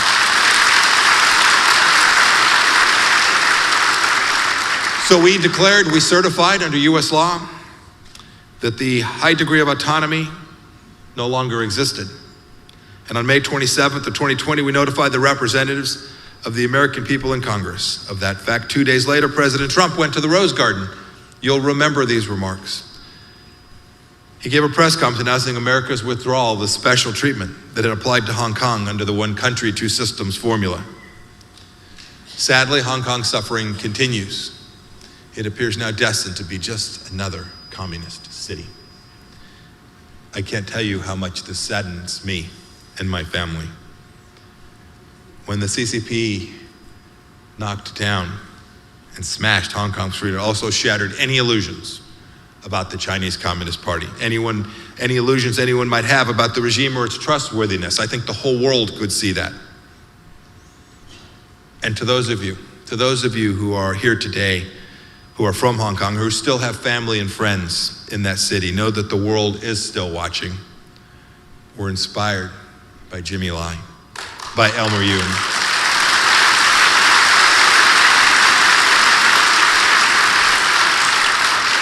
And I am inspired every day by the countless freedom fighters who are inside of Hong Kong. I want to make sure we always honor them.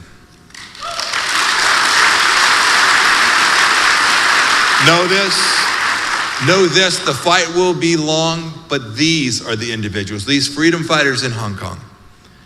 They are the future of Hong Kong, not communism.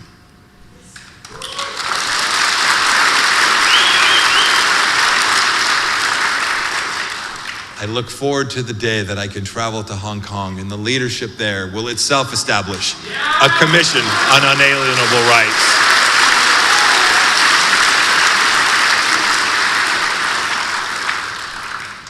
You know, standing up to the CCP is in the finest traditions of the United States of America. We are indeed indispensable. Whenever I traveled the world, you all provided me this beautiful white over blue airplane. Thank you, it was really nice. I'm now back in the middle seat on Delta, and that's good too. But the work that we did, I pray, honored America. I pray that it honored the freedom-loving people all across the world, indeed those people inside of China who are so long suffering as well. Our story here is not about racism. It's about redemption. Our story in America is about freedom. It's about a promissory note written to every human being because we are all made in the image of the Lord, of God. That is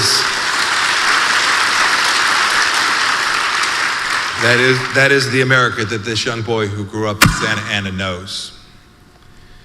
We should recognize too how the CCP attempts to weaponize information, and we should be keenly aware of it. This is a central part of its global ambition. There is not a single regime in the world with a tighter grip on information and the flow of information than the regime in Beijing. It's forced its people by gripping that information to live by the lies that they tell them. Elmer spoke about the things that he hadn't seen and he hadn't known because he hadn't had the opportunity to see them. We are determined to help the Chinese people tear down that great firewall.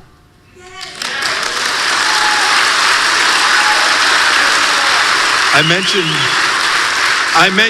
mention this here today because all around us, here in Silicon Valley, there are a group of people that could help us with that cause. When you see them in the grocery store, tell them. When you see them at the soccer game, tell them. And if we can get them to come to church, tell them there too.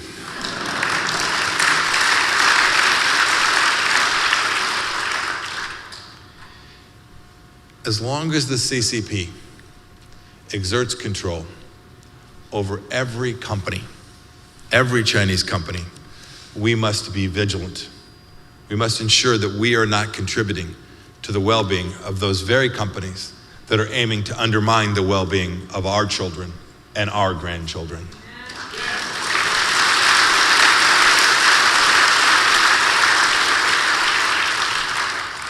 So you all know this, they've been stealing our stuff for too long. We need to stop that. We can do this. We have to be honest about this intellectual property theft that destroyed millions of good jobs all across America. Right? The hard-won fruits of the labor of the American people were stolen by General Secretary Xi. We're still ahead. He knows it, He's going to keep trying to steal. We must not let him do that. We can prevent it.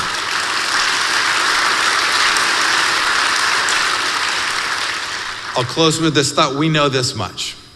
We know that we are blessed to live in this very special place, to come here on a Sunday afternoon, to talk about the things that matter most to us, the things that are in our heart, to hear from Pastor McClure. Behind the sign you see that says Stand for Freedom, there's another set of words that I saw as I walked up here. It says, good news. Good news.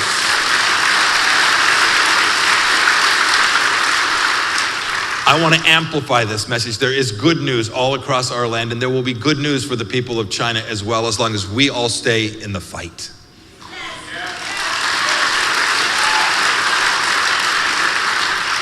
You should know those of us in the fight get beat up from time to time. I'm sure some of you have suffered this as well. But fear not.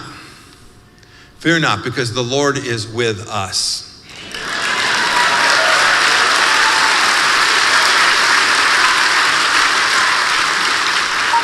And I want to thank everyone who's here this afternoon.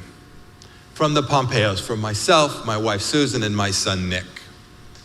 When I come and see a room full of freedom-loving people like you, and people who understand faith in the way that you do, then the nicks, the cuts, the beatings, the difficulties that come with leading this fight, I am encouraged. I'm made more optimistic, and I know that my duty continues.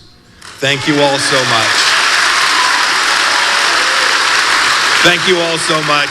May God bless each and every one of you, and God bless the greatest nation in history. Thank you.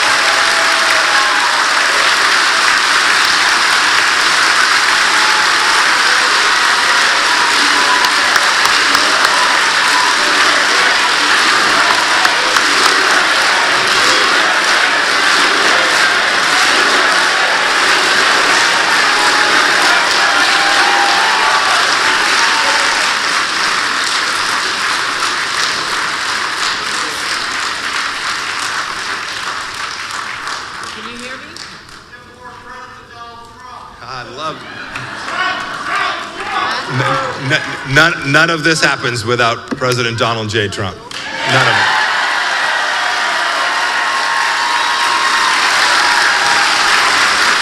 Okay, we have a chance to ask Secretary Pompeo some questions. Where are my volunteers? If you have questions, we have index cards with pens. If the red t-shirt volunteers can hand they'll pass out the index cards and fill out your questions. We will ask Secretary Pompeo the question. So raise your hand. Please print, because we can't read cursive writing that's scribbled. Okay. Where are my volunteers? Red t-shirts.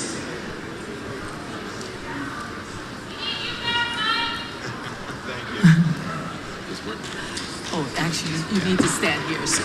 And also, just raise it a little bit. Yeah. Okay, I don't see a lot of red t-shirt running around. Okay, well, let me start with some questions. So, Secretary Pompeo, what can we as ordinary citizens do to combat the liberal forces in the Bay Area? Yeah. So this is really straightforward. You all are doing it this afternoon, right? Communities come together to defeat bad ideas. I'll give you the good news. I've seen other liberal communities around the world. This Bay Area is no exception. There's a lot of energy. People who never thought about running for school board are saying, take me. People who never thought about running for city council are saying, take me. We're recruiting. San Mateo County's recruiting right now. My three things that everybody can do are work hard, build a community, and continue to pray and keep the faith. That's wonderful. That's wonderful. And I just need to add that many Asians are reluctant to run for office. Yeah. Can you encourage them? Yes, get out there, get after it. Let's go. It's time. America needs you. The Bay Area needs you. Burlingame needs you. Yes, yes, thank you. And we're here to help. San Mateo County Republican Party. Second question, do you think China will attack Taiwan under Biden? Yeah. So this is,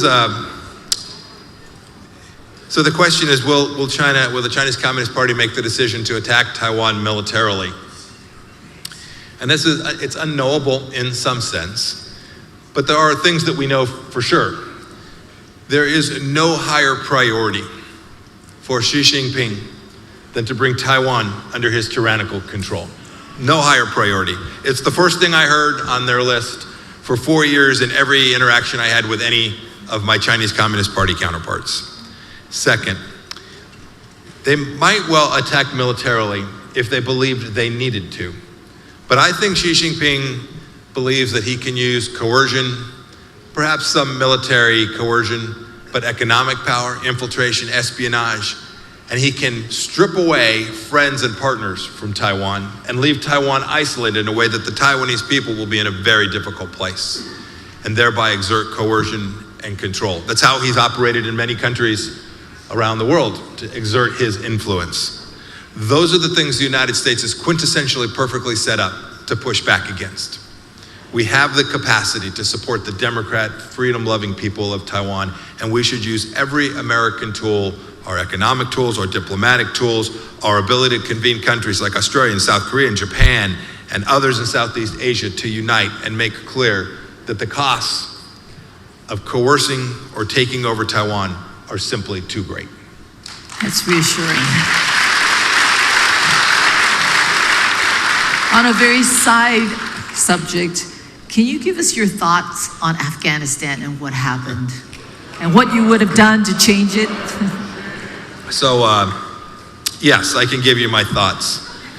Let me start with first thing first with respect to Afghanistan. Do we have any Afghanistan veterans in the room today? Well, let me tell you, if they are here, or you have friends or family members who served there, tell them that Mike Pompeo and the American people know that their service was noble and important.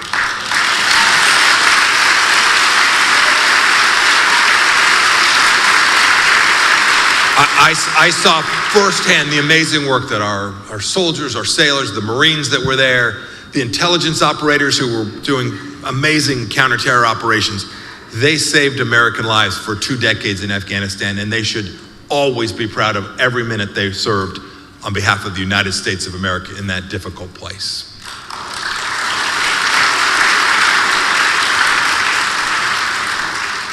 The world watched America walk off the stage and leave a debacle in Afghanistan, and it did not have to be that way. We, for 4 years, worked to achieve President Trump's mission. You don't have to guess what his objective was. He tweeted about it, right? He wanted to get our young boys and girls home. He gave me, as his Secretary of State, the mission to achieve just that. And we made progress. We got from a little over 15,000 of our young men and women there, where they were frequently the case that our young men and women were brought back home. We had to attend ceremonies at Dover Air Force Base with their families. He wanted less of that, and we got it. We went down to 8,600 and then to a bit over 4,000, then ultimately to about 2,800 when our time on January 20th expired. We knew that we had to get the conditions right to protect the American interests that those soldiers and sailors and airmen and Marines had fought for all of those years. And while we had made progress, we weren't all the way there. President Biden took over on the afternoon of the 20th of January and made the fateful decision to declare September 11th as the date that America will leave. It was a deeply political decision. It was a decision that his military had told him made no sense and put Americans at risk and American interests at risk. And it was a decision that ultimately led to the collapse of the Afghan government and sadly leaving Americans behind enemy lines and 13 Americans who perished in the departure through Kabul. This is a tragedy that the world has seen, and America's very commitment in the world is diminished as a result of this. I pray that the administration will take some set of actions that will demonstrate real American resolve and begin to regain the credibility that was lost as a result of the debacle that was our withdrawal, the execution of our withdrawal from Afghanistan. So our next question is a very common question. What are your futures politically? Will you run for president? And will you also be vice president to Trump? So here's what's easy. I've been in this fight for the things that you all value and that we all value collectively since I was 18 years old and entered the United States Military Academy.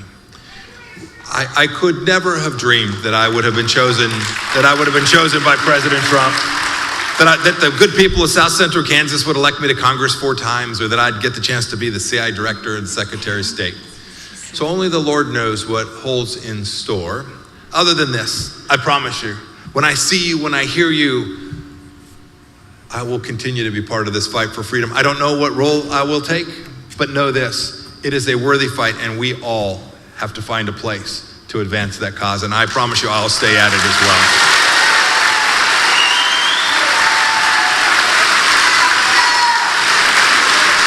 So this may be an easier question because you've done this before. How can we stop the flow of immigrants in the southern border? Yeah.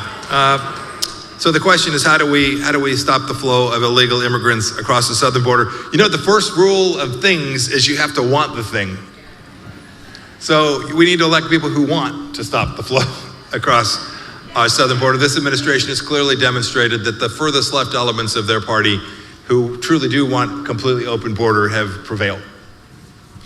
As for the execution of that, it took the Trump administration a couple of years to get it right. Remember, early on in the administration, we had executive orders thrown out by courts right here in California. The Ninth Circuit just kept rejecting President Trump's plans.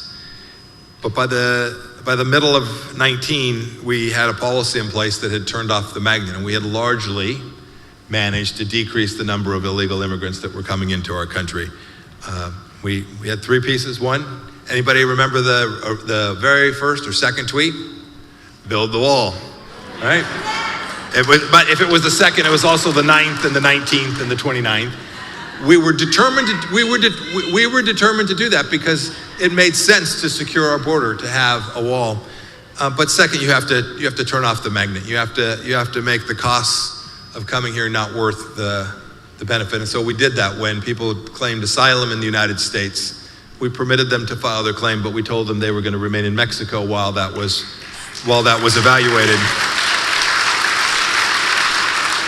And then this administration came in and ripped it up. And one last thing I have to say, as I'm here in California, thanks for sending your Attorney General to Washington. I mean, my goodness, she's in charge of this, I understand. And we can't seem to get her to go down there and actually take it seriously.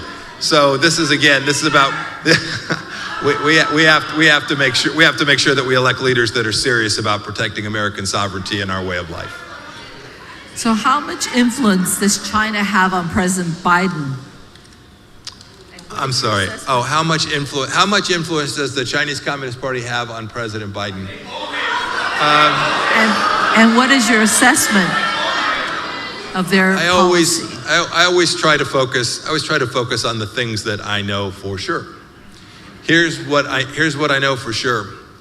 When the Chinese Communist Party has acted in ways that are deeply hurtful to our freedom here in America, this administration has not responded. We know very much that the people of Taiwan are worried that we won't do the right thing for those freedom-loving people. I come from a place that is so focused on delivering on a set of policies, and I watch President Biden, who is clearly demonstrated the absence of resolve to protect those things that we care about the most. That's the thing that I'd ask every one of you to focus on. We must demand that they take the actions that will protect our freedom and our country and provide freedom for people all around the world as well. We're getting close to some last question. What are some ways we can combat corrupt university systems that indoctrinate for the left agenda and suppress anyone? This is a great question. This is a central question. So I think I know the system in California, but I'll speak to the system in Kansas that I know the best. Who creates the policies inside the University of Kansas school systems. Elected officials. We have the Board of Trustees, we have what's called the Board of Regents, we have school boards that are elected in Kansas. Go win elections. The left has focused on this very set of issues in our K through 12 and our institutions of higher learning since at least 1968. They've worked it, they've worked it, they've worked it. And we sat back and said, we're just gonna let them work it. We have to go retake this. The good news is I'm seeing this happen all across the country. I can see parents, I was gonna use a bad word, I'm in a church. Parents are deeply unhappy. And I think parents all across America are gonna get the stick and get after making sure that these people, the school boards and the principals and the superintendents all across America, honor the traditions of the United States of America and don't teach this junk in our schools.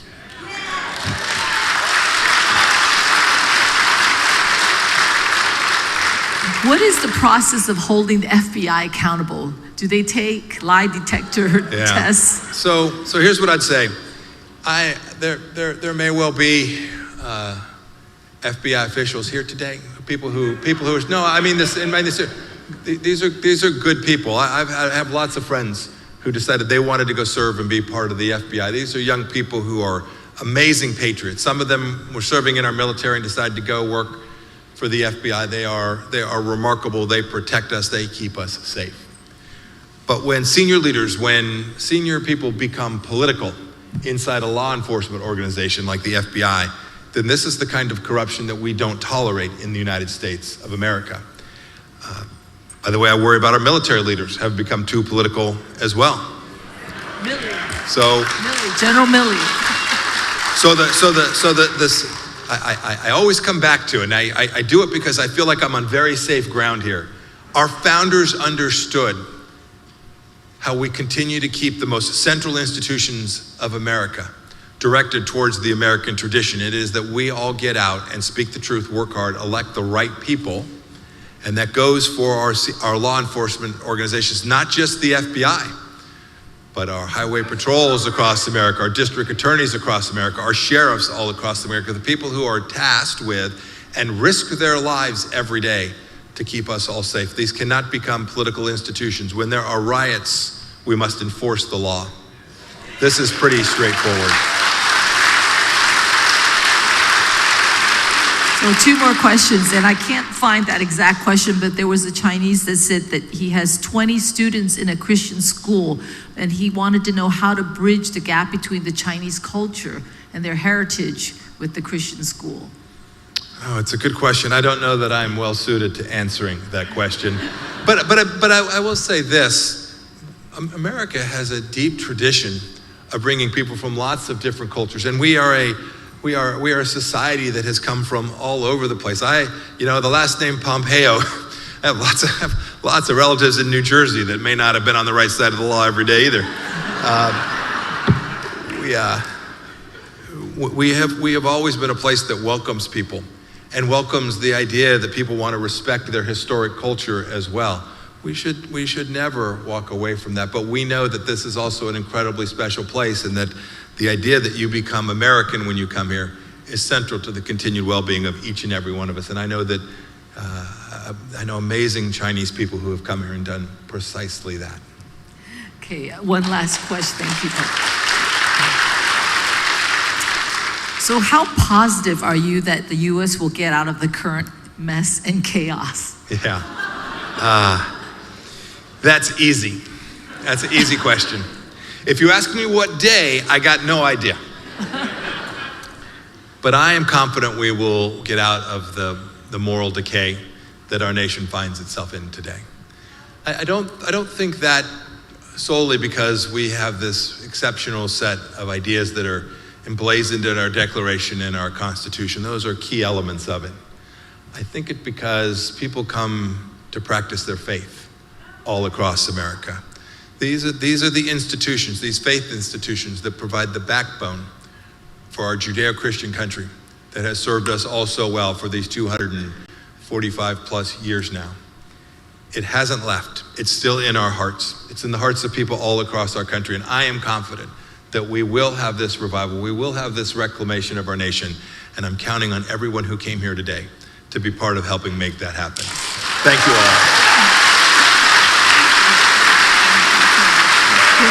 If you'll stay here one moment.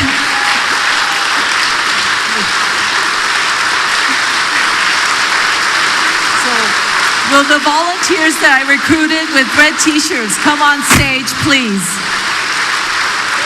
Our red t-shirts. Elmer's going to give us a close. Everybody with red t-shirts, our San Mateo County GOP volunteers, please come up. Elmer, will you close? We just need a quick photo. That's how I recruited them. Can we have a picture with Secretary Pompeo? You can close it. We'll take a picture. Come on, come on. I want to thank everybody who comes here. Secretary Pompeo remind me of my hero, Army General MacArthur. And they have very similar background. The brightest in West Point, and also General MacArthur changed Japan from a tyranny, from almost a savage country to a modern democracy. And I hope Secretary Pompeo will do the same. But one thing before we part, I want to remind you when General MacArthur left the Philippines, he said, I will return. And we Hong Kong people will return. Thank you. Thank you.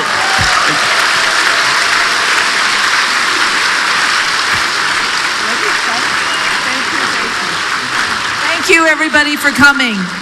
Let's keep the faith. Liberate Hong Kong.